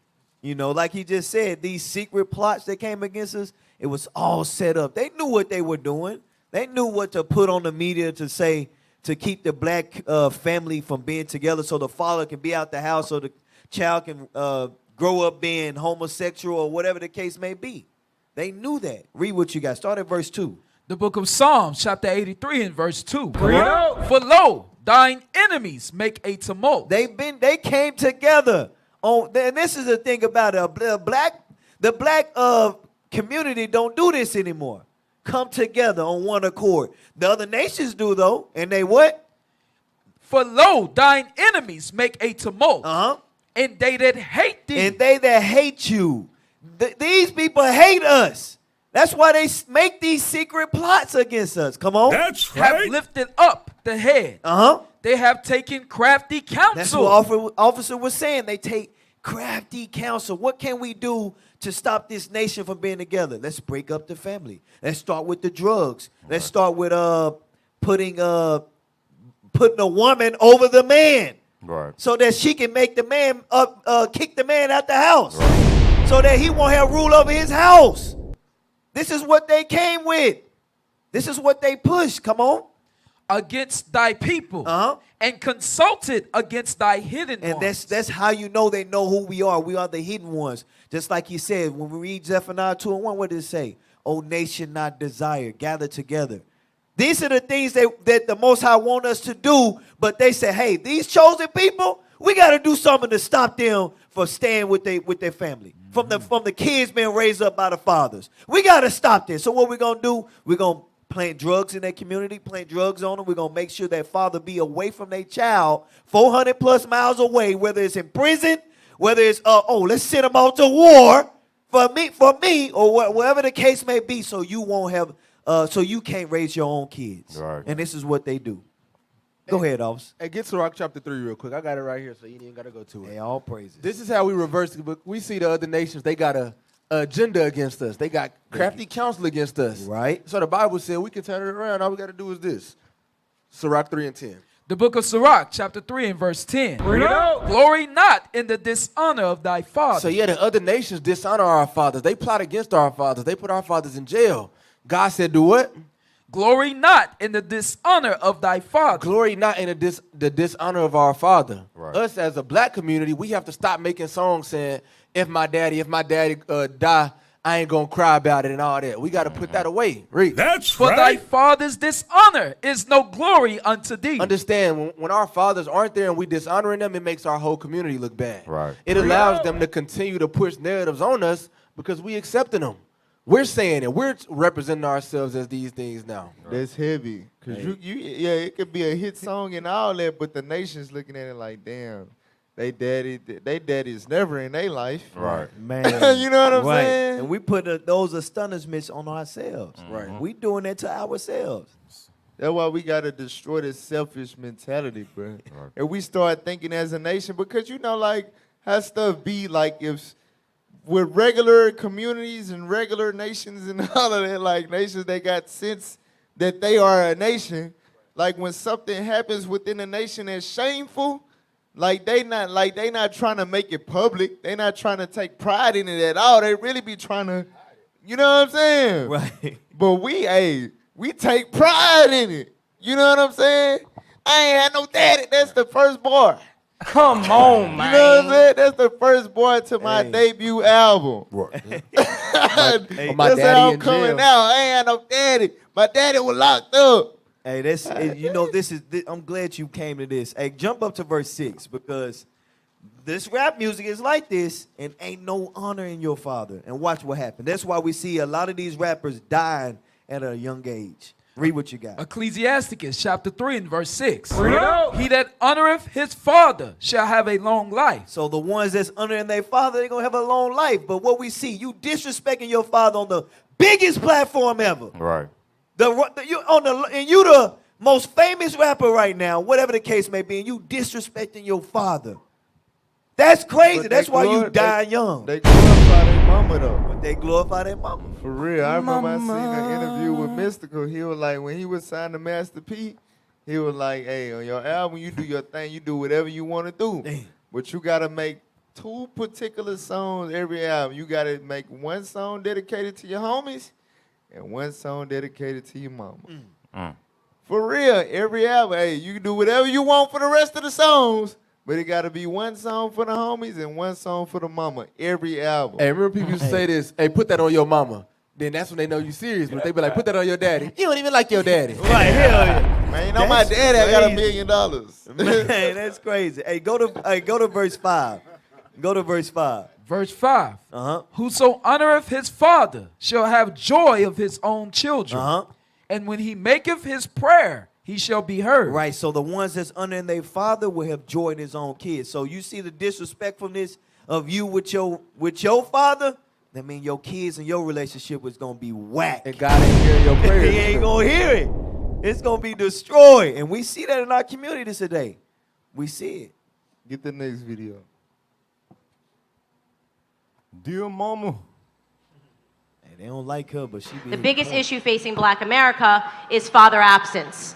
We have children that are growing up without their fathers in the home, and that is being incentivized by the government right now via the welfare system. When the government says we'll give you more money if you don't marry the father of your children, you are incentivizing bad behavior in our community. What happens when you remove a father from the home? This is why I do not mess with feminism at all. I'm not with it. This breakdown and mocking masculinity, making it seem like there's something wrong to be a man, all of this contributes to the breakdown of family. Tupac Shakur, the late rapper, once said, I know for a fact that had I had a father, I'd have some discipline, I'd have more confidence. Hey, pause. He admitted he began running with... I want to, before you make the point about Tupac, get Ecclesiastes 7:7 before he carry you away from that point. Get in it. She said it's incentivized by the government. The welfare system. Think about it, right? You got a black man. You with a black man, right? Y'all married, y'all together, whatever. All right? He can't get no job. He last hired, first fired. You see what I'm saying? For real, if he do got a job, minimum wage, barely making ends meet. You take him out of the house, black woman. I'm the government speaking. All right?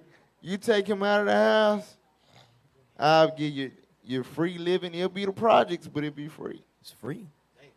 You stay in the projects. You get food stamps. $1,000 food stamps. You know what I'm saying? Right. You get free money. I take care of you. You don't need that nigga. And you getting half of his check. And you get an income tax too. Right. All of it. That sound like the serpent in the garden to me.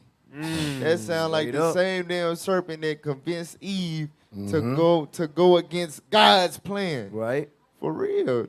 Hey, I'm telling you, it's nothing new under the sun. All right, we got a caller. Go ahead, officer. How you doing, caller? What's your name? Where you from? You on Let's Talk Truth. Shalom, leadership. This is Sister Anelia, House of Officer Jonas. Shalom, sis. Most High in Christ bless. We're glad you called. What's going on?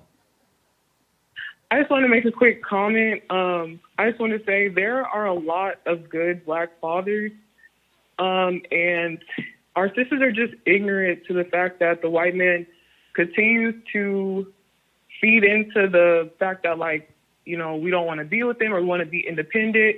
And I just want to share a quick story. So I'll make it quick. I have a family member, and he's a really, really good dad. And I know this from experience because I grew up with him as a father figure. And he ended up having his own daughter.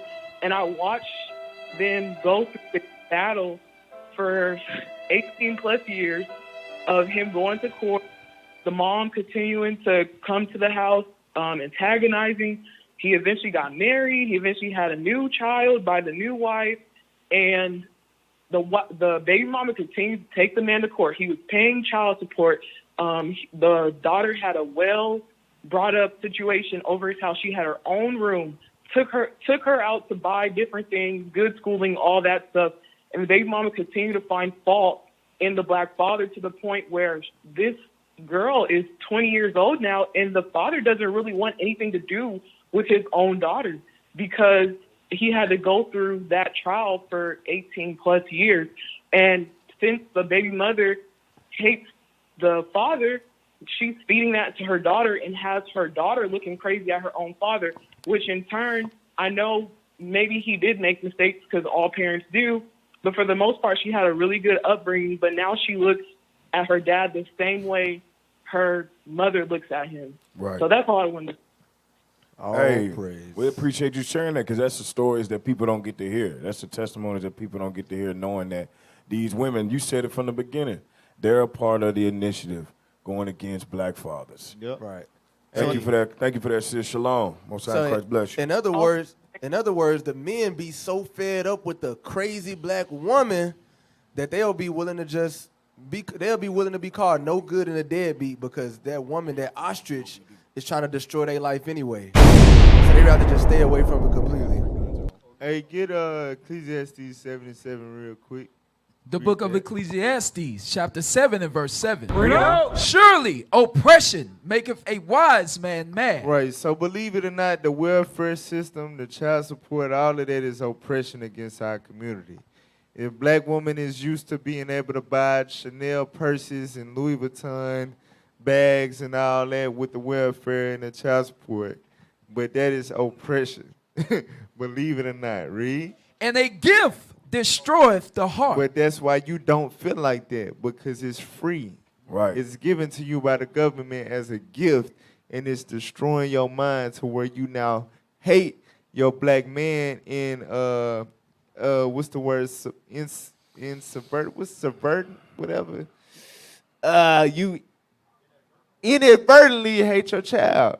You inadvertently hating your children. Right. Because you not allowing them to be nurtured by their father.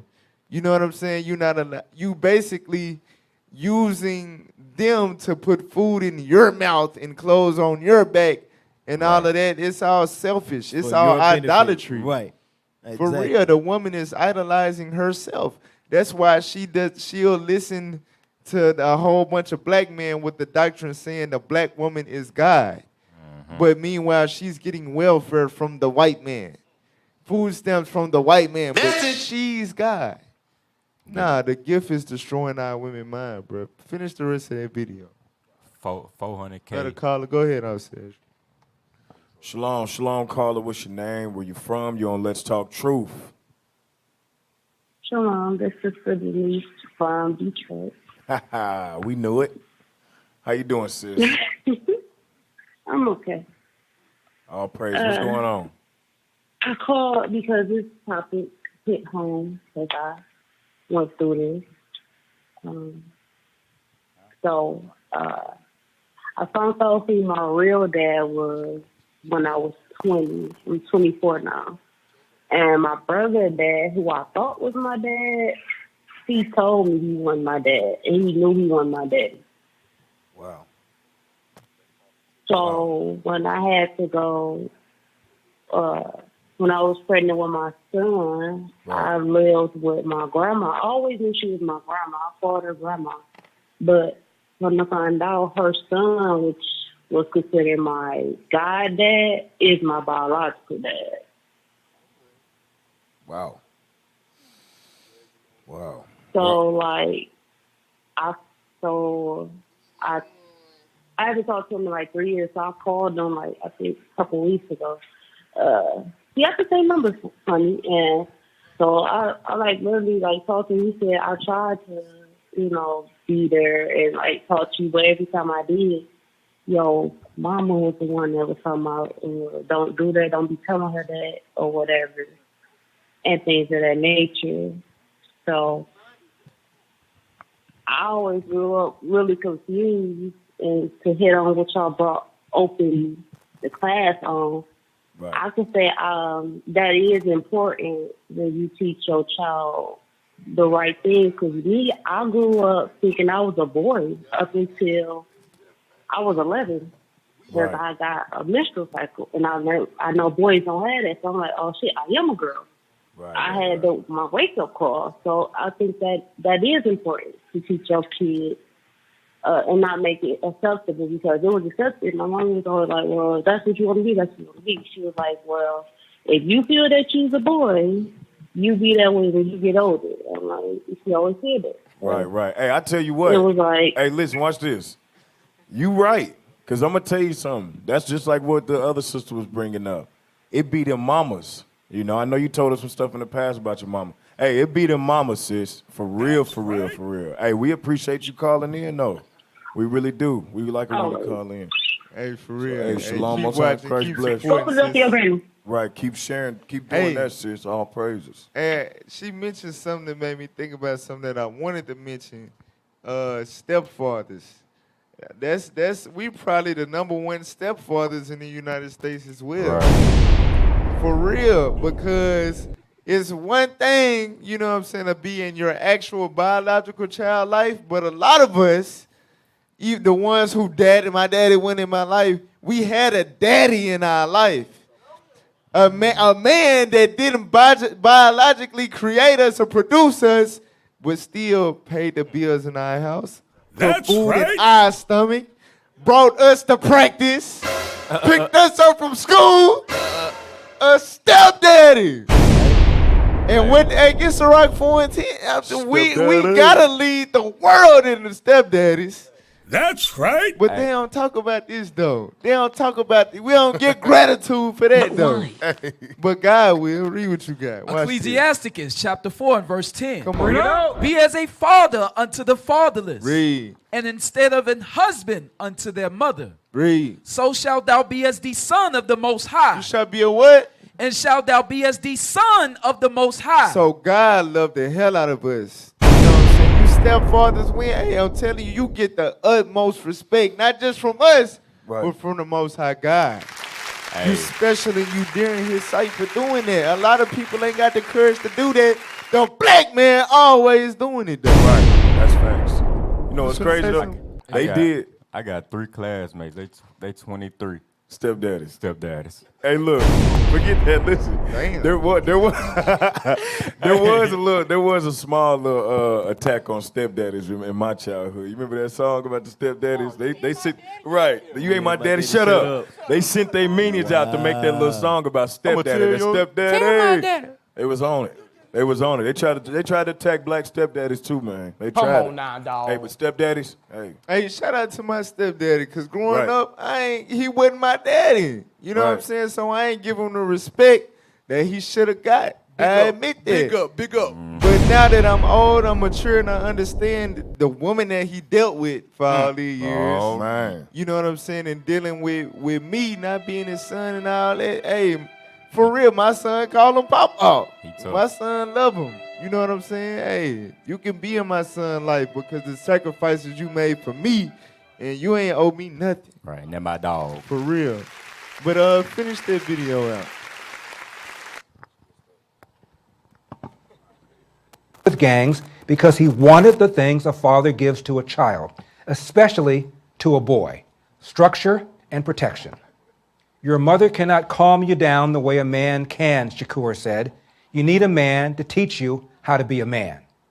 Children who grow up without a father are 5 times more likely to live in poverty and commit crime, 9 times more likely to drop out of school, and 20 times more likely to end up in prison.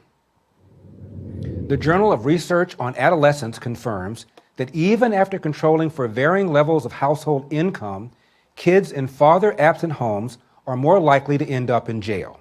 And kids who never had a father in the house are the most likely to wind up behind bars. In 1960, 5% of America's children entered the world without a mother and father married to each other. By 1980, it was 18%. By 2000, it had risen to 33%, and 15 years later, the number reached 41%. Fathers matter. Until we have a government policy that makes that its first priority, nothing will change. Damn, so even when we couldn't drink when we was going through much wicked oppression, we couldn't drink at the same water fountain. They was beating us down with sticks in the street, putting dogs on us. We couldn't even walk down the street. And the percentages were still higher of us still being married and having kids together. The success rate was all right. That's how you know, bro. It's them secret plots and all of that, bro. You don't think the white man understand that? That's what the scriptures say. Where no hedge is, the possession is spoiled. So when you take the black man, the black father out of the household, you get they're more likely to get locked up. They're more likely to kill themselves. They're more likely to do everything evil. So of course it's bro, they weaponize bro, everything is a weapon against us, but still we rise. Hey, get the we gonna have to skip. Go to the court video when the not the court, the child support, the Facebook link. The Facebook link. This should have went viral. Everybody should know about this story. But it don't get talked about, it don't get covered. This is the nonsense that black fathers have to endure and go through. All right? Play the video. Well, a Houston father is facing 180 days in jail for overpaying his child support and over-visiting his 11-year-old son. His attorney and a community activist are now demanding answers. Randy Wallace joins us live with a story you'll see only on Fox. Randy? Don, we all expect to see judges throw the book at fathers who fail to pay child support. But a father who says he's been doing the right thing now has an arrest warrant against him. It's my responsibility to take care of it. You know, I brought him in this world, I have to. Clifford Hall says he's more than happy to pay child support for his 11-year-old son. I'm his father. You know, it's my responsibility to take care of it. But Hall says when the amount of child support was modified, no one told him. And I discovered that for some reason his employer was withholding a large amount some weeks, a small amount some weeks, zero amount some weeks. And I didn't want to go to jail, basically. So Hall quickly paid almost $3 grand in back child support. When Hall and his ex-wife were in Judge Lisa Millard's court last November, he owed nothing. Opposing counsel testified twice that he's all paid up. But the attorney representing the child's mother wanted Hall to pay her $3 grand in attorney fees, and Judge Millard agreed. Court documents also reveal Hall wasn't following the court's scheduled times to pick up his son, another modification he says he knew nothing about. The judge ended up sentencing him to 6 months in jail. When she said, remand you to the Harris County Jail for 180 days, my mouth just dropped. This entire situation is shocking to me. I've never seen one like this. Community activist Cornell X wants the state's judicial board to investigate. The court failed the child. The court failed Mr. Hall. The system broke down. I can't be there for my son in jail. I can't pay child support in jail. You know, this is not in the best interest of the child. Judge Lisa Millard says Hall walked out of court after he was found in contempt, which she says is a big no-no. Judge Millard also points out Hall's attorney could have filed a motion for reconsideration. She says that would have allowed her to hear both sides again and reevaluate the situation. Hall's attorney is now working on an appeal, and in a few days, Hall plans to turn himself in, and Don will, of course, keep everybody posted on how this plays out. It really is a strange situation. Very, very, very strange. Right. I mean, it kind of shows that sometimes these things can be changed, modified. Maybe one parent doesn't know, but it's very confusing, and you've got to wonder how this man could go to jail for this. All right, Randy Wallace, thank you. You're welcome. Hey, I want y'all to examine like the nation's response, like reaction towards that. Like, they're like wow, the way that child support stuff, because we don't really go through that. We don't deal with that. The way that stuff works is it's confusing. Like, he's just being a great dad and he's getting punished for that. Like, I wonder how this is gonna play out. Right. What the hell? Hey, get Psalms 94 and 20. We read earlier that oppression make a wise man mad. So imagine you going above and beyond, because that's a thing. My uncle went through this. You know what I'm saying? My uncle, he was a big whoremonger. He got a lot of babies by a lot of different women. But one thing about it, he not no damn deadbeat. He do what he can for his children, period. No matter where his baby mamas live or take them or whatever. So one of his baby mamas, I believe she moved to Georgia with his son.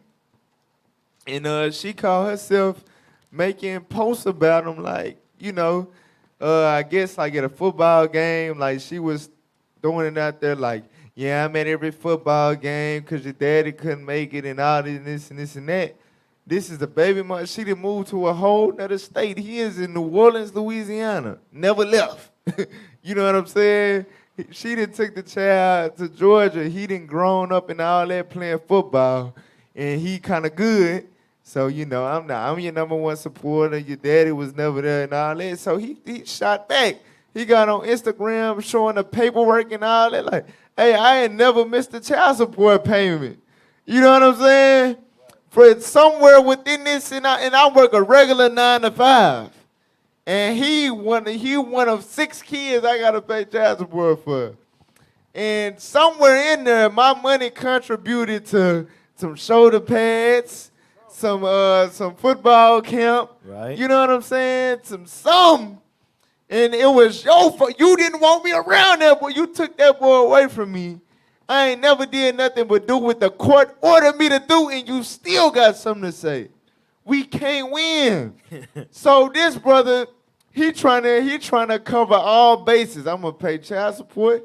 My job, I see they ain't withholding the right amount and all of that. I'm gonna make sure I'm gonna go and pay more to make sure I ain't got no issues with that at all.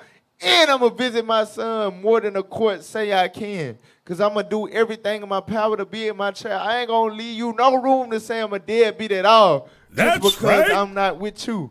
And what do he do?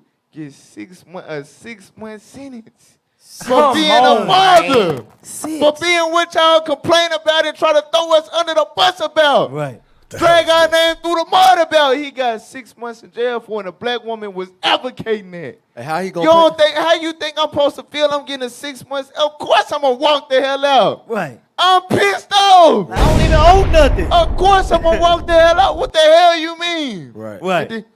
What should have happened, after I gave that poor-ass judgment, your lawyer could have filed for a motion. You could have just calmed down, took the 6 month sentence, had your attorney that you got to pay, had your attorney just file for a motion for reconsider. I could have reconsidered it, but since you want to be rude and walk out after I give you 6 months for being a great father, you know what I'm saying? Hey, you know now you're getting more charges. What's crazy is the Bruh. judge can make that call anyway. They can say, hold on, I got to review this. He paid up. The judge can make that call. But she didn't want to. The thing is No, now she the one that sentenced him to 6 months. I'm saying, yeah, she talking about, well, your lawyer could have did this, but she can still make the call and say, hold on, this don't even look right. But she was hating him anyway. She hated the black man. Psalms 94 and 20. Good. So how he gonna pay child support in prison? His Right. job ain't finna hold his spot down for 6 months. Right. And now he got a record to ain't nobody gonna want to hire him. Right. Oh yeah. So what's this on your record? Well, I went to jail for 6 months for And paying then, child then support. after all of that, after he lose a job, not able to pay child support no more, can't get a job. Now, your daddy no good. Exactly. He don't never help with nothing. He ain't buy nothing and all that. Come on now, Send dog. him back to Brother, jail. that's ooh. Hey, I know the only thing I can think about right now is kind of like it's all a money thing. You see what I'm saying? Like, cause even when it comes to credit and stuff like that, certain things you can't just pay off in full. Right. You know, if you pay off your credit in all once, your shit it'll go down. Because now you messing with their interest. You see what I'm saying? Cause they trying to look at with him paying off all of that, they're looking at, well, damn, now we not making our money. So now you got to get back in jail so you can get back behind what you can't pay in jail. So they That's can what's going tax on. more. So we Come can tax on now, more. dog. That's heavy, It's a bro. system. That's a heavy point. You know what else? Hey, let me read the scripture before we bring Go the ahead, call go out. ahead. Now, go say what you was going to say. I was gonna say real quick, like the title, War on Black Fathers. This is to let you know they pulling out all the stops, all of them. Yep. It's their whole arsenal. Go ahead. Psalms 94 and 20. Read that. The book of Psalms, chapter 94 and verse 20. Shall the throne of iniquity have fellowship with thee, which frameth mischief by law? So God calls this place the throne of iniquity. Babylon the Great. We read it earlier. Spiritual Sodom in Egypt. You don't get no more wicked than 2 places that God destroyed. You know what I'm saying? For real. They basically a walking target for the Most High God.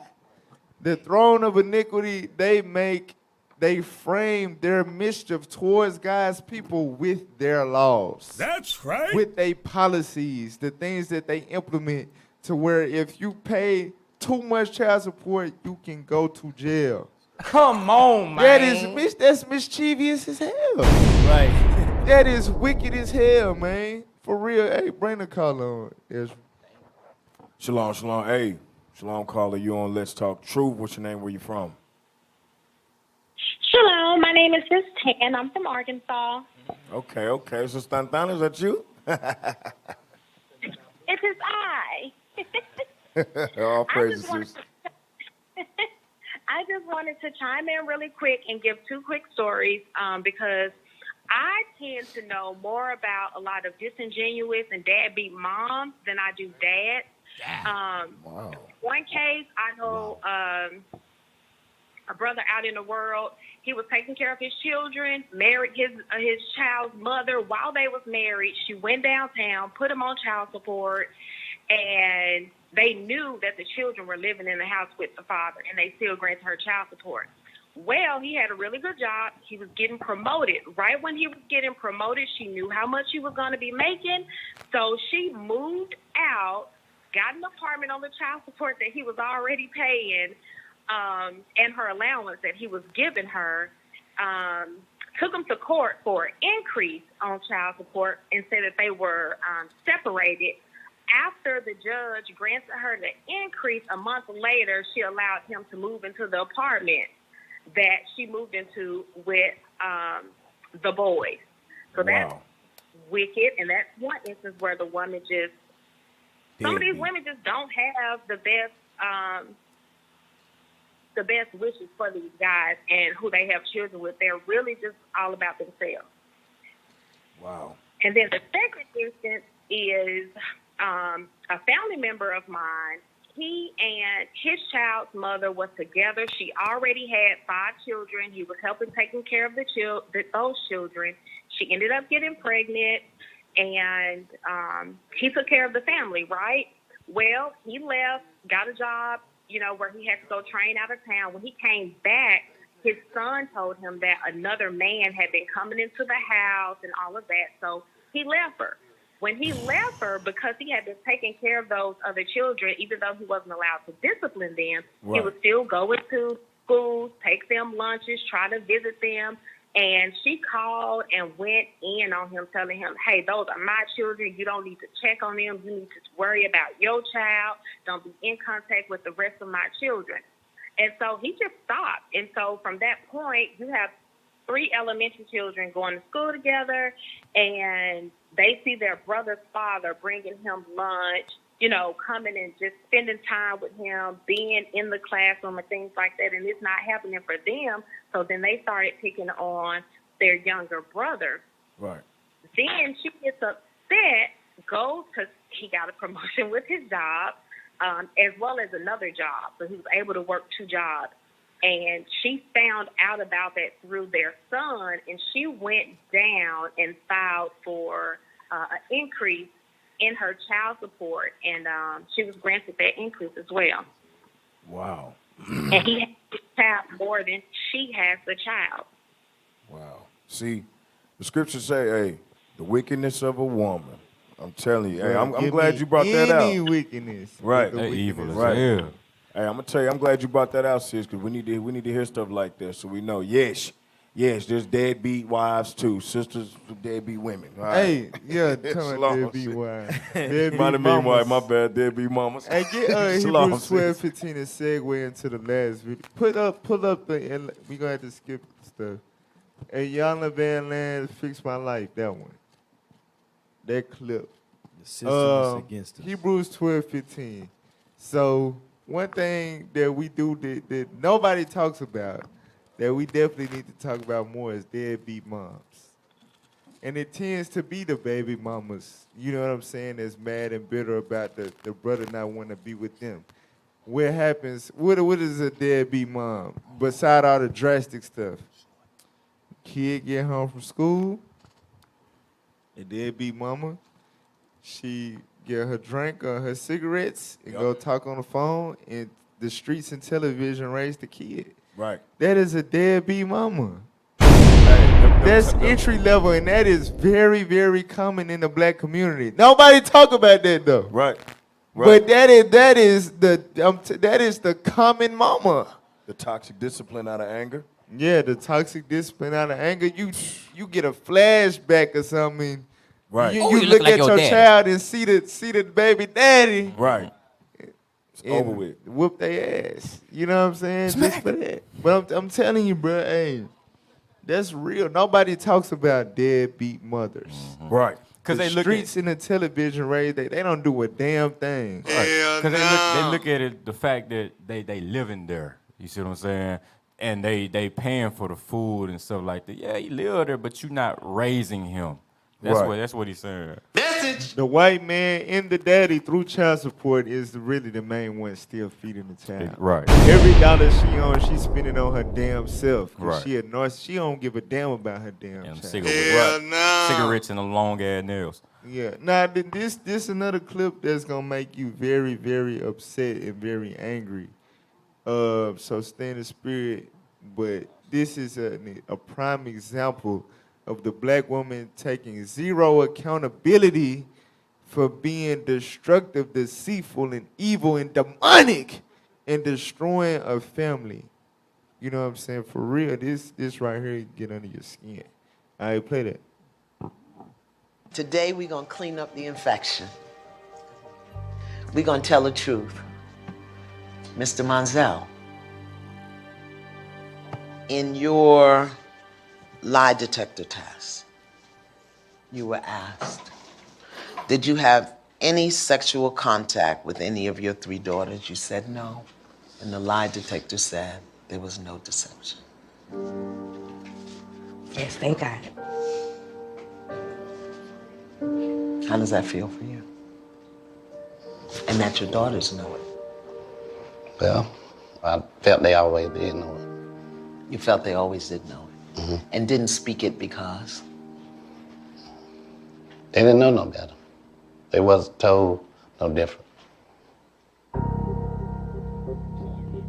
Miss Yvonne took a lie detector test and said, did you make up or exaggerate any stories with the intention to harm Monzel? She responded no, and the answer was deceptive. Then he asked you, did you say something to the effect of, I'm going to make sure you're never happy again? She responded no, and the answer was deceptive. So Miss Yvonne has acknowledged that her story about you touching your children in a sexual way was not true. So, Miss Yvonne, is there anything that you wanted to say to Mr. Monzel? Why didn't you fight for him harder if you knew you didn't do it? And what is it? Pause. Wait a minute. Pause. Wait a minute. Pause. Y'all thought we was just gonna fly through that. First of all, you Hey, let's examine this. Let's put her on trial. All right? Get your ass up here. So, this man, the duration of his daughters, like, you got daughters. 3 You of know what them. I'm saying? You know how that go. It's something between a daddy and his daughters. You know what I'm saying? And I said Hebrew 12:15, and we didn't read it before. It's all good. Damn. I'm right. But, okay. She tells, now she's lying the entire time throughout all of these years. Right. Liar. And now she had plenty of time. She knew the man was taking a lie detector test, and they was gonna be on national television. So she could have just dropped all her pride and let them know, like, okay, I was lying, you know, da. She let this man go through a whole process. Right. Maybe a whole lie detector test. Come on, After man. all that they grown ass women now. Grown. After all these years. You know what I'm saying? To sit up there and to come out there, she was lying, and then you got to think, if I'm the child, she becomes the damn devil. She is the villain at this point. Right. That's right. So instead of saying sorry, apologizing to him, the children, anything, what does she does? Attack him. Blame. Why didn't you fight harder for him if you knew I was lying? I get tired of you, bro. What the hell? That don't fly here, sis. Cause he ain't gonna win the fight. You got your lying ass, the white man that hate his guts and all that. We ain't got nothing to fight with. Right. See that? You done turned his daughters against him. Right.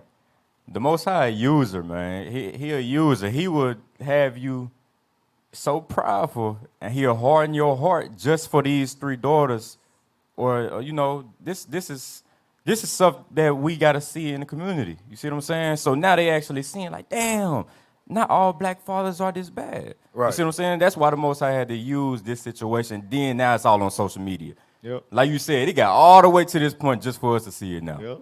Hey, read Hebrews 12 before we get this card, and we're going to get the card and finish the clip. The book of Hebrews, chapter 12, verse 15. Come on. Looking diligently, lest any man fail of the grace of God, lest any root of bitterness. Lest any what? Any root of bitterness. Any root of bitterness. The Bible talks about the root of bitterness. Can we look up the word bitterness real quick? Lest any root of bitterness. All right, keep reading. Springing up, trouble you. Right, so the root of bitterness, once it spring up in your spirit, it takes root in your spirit and starts to grow within you, it will trouble you. Read on. And thereby many be defiled. And thereby many be defiled. So bitterness defiles you. It defiles your character, your love towards the man, the children, whoever. Your spirit is defiled, is corrupted. Now you are evil, demonic witch. You perpetuating a lie your whole life that's ruining your children's lives. Read the definition of bitterness, the second one. Bitterness, anger and disappointment at being treated unfairly, resentment. Right, so that's not even, well, I guess her unfairness is that he didn't want to be with her no more. So she angry and disappointed at him and resenting him, and that bitterness defiled her and troubled her to the point where she ruined her children's lives. She ruined the daddy's and daughter's relationship. Come on now, dog. Read on. Woman. Lest there be any fornicator or profane person as Esau. So the Bible tells you whenever us as the Hebrews, God-chosen people, get the root of bitterness within us towards one another, it will turn us as Esau towards one another. Right. So now I'm going to treat you like the white man treats you. I'm going to persecute you. I'm going to slander you. I'm going to drag your name through the mud. I'm going to lie on you. I'm going to put you to death spiritually because I'm bitter. I'm telling you, that's the number one cause of black fathers not being in their children's lives. The bitter black woman. Right. The bitter black woman. All right? Go ahead, officer. Oh, caller, I forgot. Shalom, caller. What's your name? Where you from? You on Let's Talk Truth. Oh, praises. My name is Sister Eliza, calling from out of South Carolina. Oh, praises, y'all. I'm just going to tell y'all, I'm kind of like a fan of y'all show. Like, y'all doing some good works out here. I shared, like, y'all videos to my family. And the fat video, Lord, my sister got mad talking about why y'all trying to call me fat. We don't even know her. Yeah. She's talking the one about obesity in the black community. I showed her that, and she's talking about something. You trying to tell me I'm getting fat? I said no. That's funny. You getting fat? I'm just telling you that you need to start eating better. But I wanted to talk about today's topic, and I praise the Lord that y'all talking about this because I was taught through my mother to kind of hate my father because of the fact that she was mad that he left her for another woman, and she became very, very bitter and angry, and she never got remarried. However, my daddy did get remarried, but the truth was, the fact of the matter that she did not want to be a wife. When she was in this position of being a wife, she didn't want to cook, she didn't want to clean, and my daddy kind of got upset with her, and the bills started getting tight because they were young, struggling as, young couples, and she left and went to the Navy and left me. And when she, and when she came back, it got bad because y'all know, like early 2000s, it was the Iraqi war. She wound up going to war and came back cuckoo as a cuckoo bird. Right. Then she found out that her husband left her, and that triggered her. So probably week 3 after being back into her arms again from her coming back to the war, I was almost put to death by a pipe for trying to give my little sister some medication because I heard her coughing, and we was taken out of her hands again. So, like, it's real true. And about the father, because my father did take care of us. He paid the child support. He knew what he did, leaving my mother, but my mother was a demon. So he couldn't handle it. And he went and married his wife, who he's been with now for the last 20 years. Right. No issues at all. I mean, I got problems with her because, you know, that stepmother thing and stuff just don't ever mesh and some of that stuff. But for the most part, he's married and happy. And now today, because I'm learning from her mistakes, I'm raising my children, and I'm married, and I'm doing what the Lord says. So all praises. That's all I want to say. Hey, sis, we're really glad you called, because I'm going to tell you something. The last 4 calls, all the calls been sisters talking about women. Right. And how these women out here tripping. So all praise to the Most High, sis. Accountability. Right. Accountability. Thank you for calling, sis. Keep viewing. We got time for another precept. Go ahead.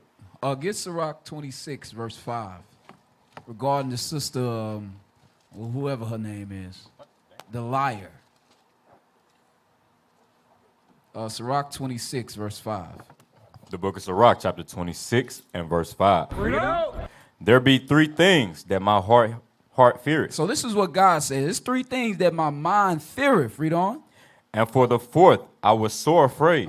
Keep reading. The slander of a city. One is the slander of a city. That's a fearful thing. Read on. The gathering together of an unruly multitude. That's clubbing, partying, so on and so forth. Read on. And a false accusation. And a what? And a false accusation. Why? Keep reading. All these are worse than death. That's what God says. For her to lie on this man for all these years, God says that's worse than you putting him to death.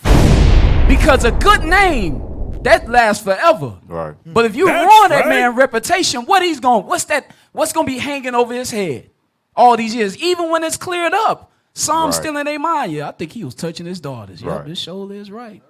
You know, you heard about him, but it ain't even true. God says a false accusation is worse than you dropping dead. So for you lying mothers that claim that men ain't providing for their children, you are worse than murder. You need to repent. Yeah, I was going to pull that precept after the video. Not that one, but Wisdom of Solomon 1. It says slander is murder. Slander is the slaying of the soul. Play the rest of it.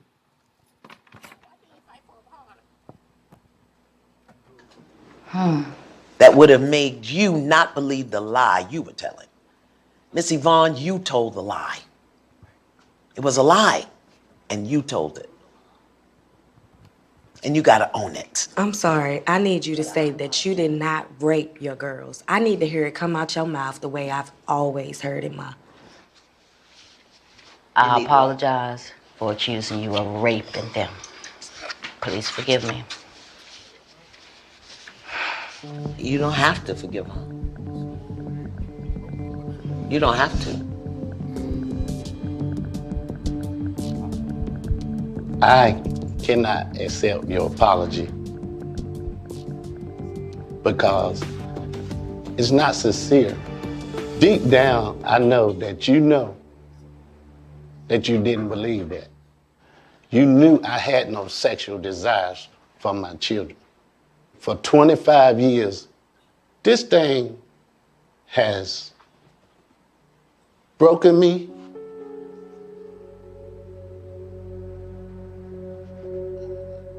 You don't know. It has affected my life in ways I can't even count. The things that you did. This is not no game. This is these children's lives. And it's just a demon in you that you need to deal with. Hey, go ahead and get Wisdom of Solomon 1 and 11. He said, you destroyed my life. For 25 years, I've been broken. You know what I'm saying? You ruined my life with this lie because of your bitterness towards me. Read what you got. The book of Wisdom of Solomon, chapter 1 and verse 11. Therefore, beware of murmuring, which is unprofitable, and refrain your tongue from backbiting. For there is no word so secret that shall go for naught. And the mouth that belieth slayeth the soul. God says the mouth that belieth slayeth the soul or murders the soul. What does the word belieth mean? Not Goliath, like the giant, What Goliath? What does that mean? You got the number on the side of your Bible? It tell you what it means? It says, oppressed, if I'm not mistaken. Mine says Slandereth. Slandereth. For slandereth, yes. Right, for slander. Talking about some oppressed. All right, slandereth. Let's look up the definition of slander.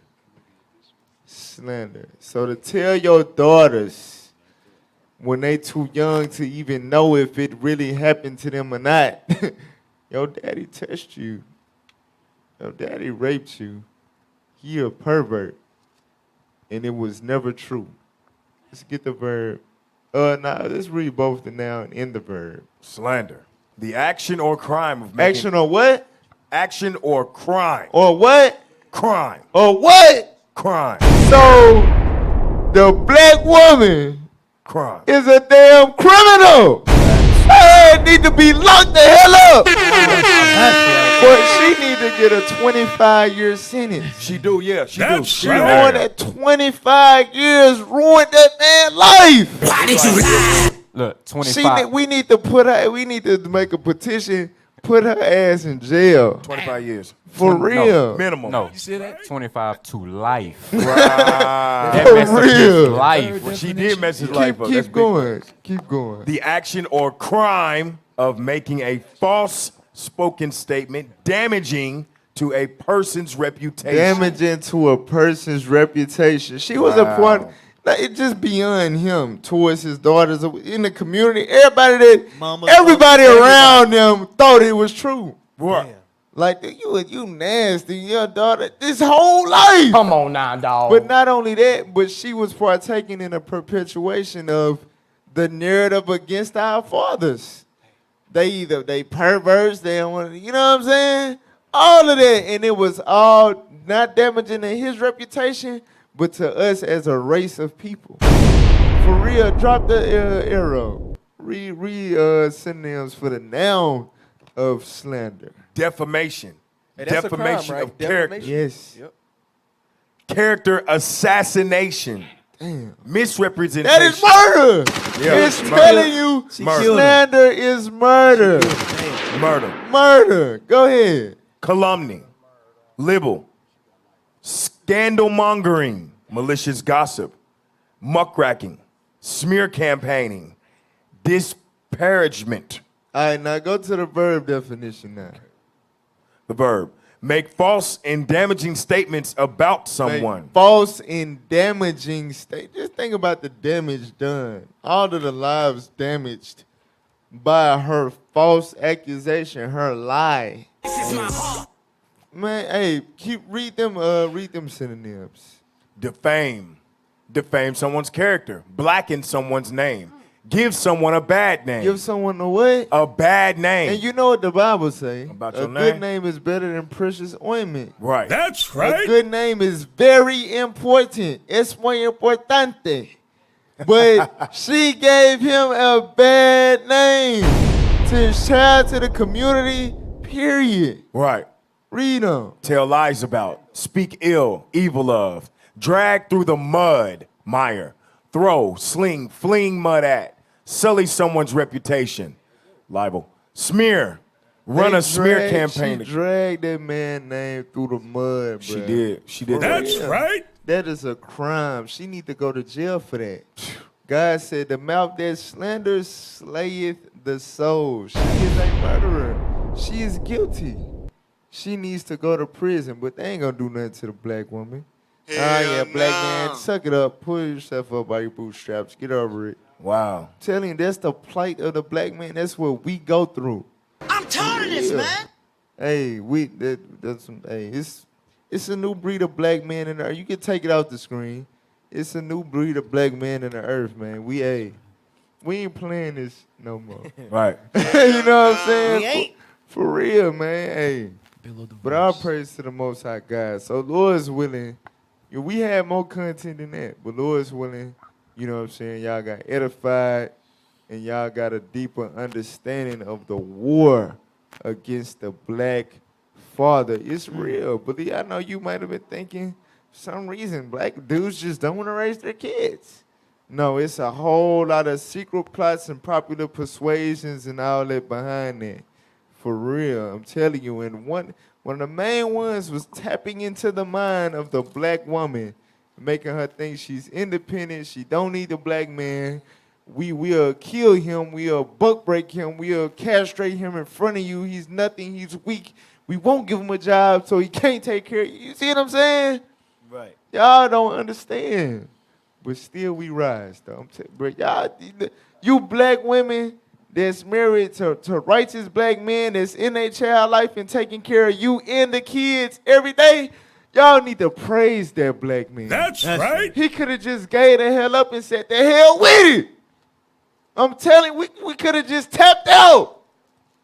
But to know that you got a black man in your child life every day, a dedicated father, you need to praise that man. That's right. For real. All right. Hey, shout out to the sisters that called in. Because just like the scriptures say, what is it like? Basically, when they offend Christ, we all supposed to be standing up. You know what I'm saying? So that's what the women did that called in today. Because people on the underground radio, they have no idea what we talking about. Hell no. So shout out to y'all. You know what I'm saying? I'll pray, man. Make sure y'all like, share, subscribe. Hey, make sure if you want to learn more about your history and who you are and where you came from and that you're the chosen people of God, you call us, all right? 855-484-4842, extension 751, okay? All praise the Most High. Booster Club, you want to donate to us, make sure you do that. It's IUIC.fundraising@israelunite.org to send the prophets all over the world. If you want to see, hey, more beautiful equipment and things of that nature with this platform here, make sure you donate to our PayPal as well. I don't know if y'all got that image, but it's IUIC.ar@israelunite.org. What else we got? That's it? Oh, praise. What y'all finna put that up? What the? Make black dads great again. That's two. Hey, that is two sayings. Y'all gonna put the image up? Put the image up, because it's two sayings we got for y'all real quick. Here's one of them. Make black dads great again, right? And then what's the other one? Straight lives matter. Straight lives matter. Straight lives matter. All praises. All right. Closing out. Hey, look, make sure y'all drop comments, whatever y'all want us to talk about next week, man. Put it in the comments. All right. Those when y'all see us next week, it's going to be more fire, more flames. Right. It's going to be more edification, exhortation, all of it. Hey, share this. Share this to the fathers That's out there. right. And Share your this to the deadbeat mothers out ass there. mama. Right.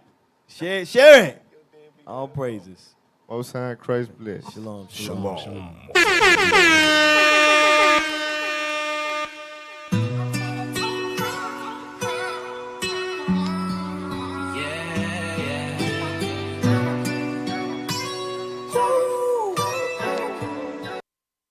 Babylon, I'm about to fall. Oh, you gon' hear about it. You gon' hear about it. Right now you in your kingdom, and that's why you're showing out in front of everybody. In front of everybody. Babylon about to fall. Oh, you gon' hear about it. You gon' hear about it. The prophecy and revelations coming true, and I know that you read about it. You done read about it. Babylon about to fall. Babylon about to fall down. Like the London Bridge is coming all down, yeah. When Christ return, there ain't no one to call now. Don't even think that you can hide or even run now, no. If you ain't living right, then it's repent or die. Wake up to the truth, cause you was sleeping lies. You think sinning is hot, then you're in full of fire. Make haste to keep his laws because the end is nigh. Everything just playing out, the war already won. The prophecies coming to pass, but they already done. All praises to the black Messiah, God's begotten son. Cause Babylon fit born. Babylon about to fall. Oh, you gon' hear about it. You gon' hear about it. Right now you in your kingdom, and that's why you're showing out in front of everybody. In front of everybody. Babylon about to fall.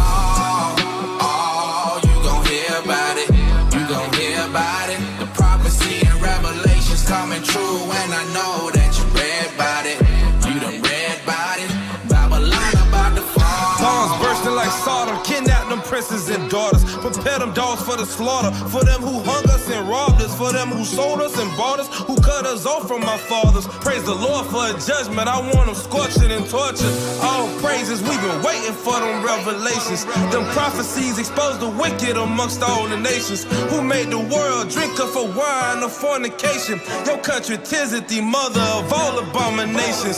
See the foundation, bunch of red faces, never supposed to be in our places. Greatly mistaken, great desolation, waiting, coming for the Cayman. To the saints have patience, we gon' shine again. Waiting on our time again. Great fall of Babylon, never to rise again. Oh, you gon' hear about it. You gon' hear about it. Right now you in your kingdom, and that's why you're showing out in front of everybody. In front of everybody. Babylon about to fall. Oh, you gon' hear about it. You gon' hear about it. The prophecy and revelations coming true, and I know that you read about it. You done read about it. Babylon about to fall. There is one image there that shows what totally off. So people with dark skin getting off.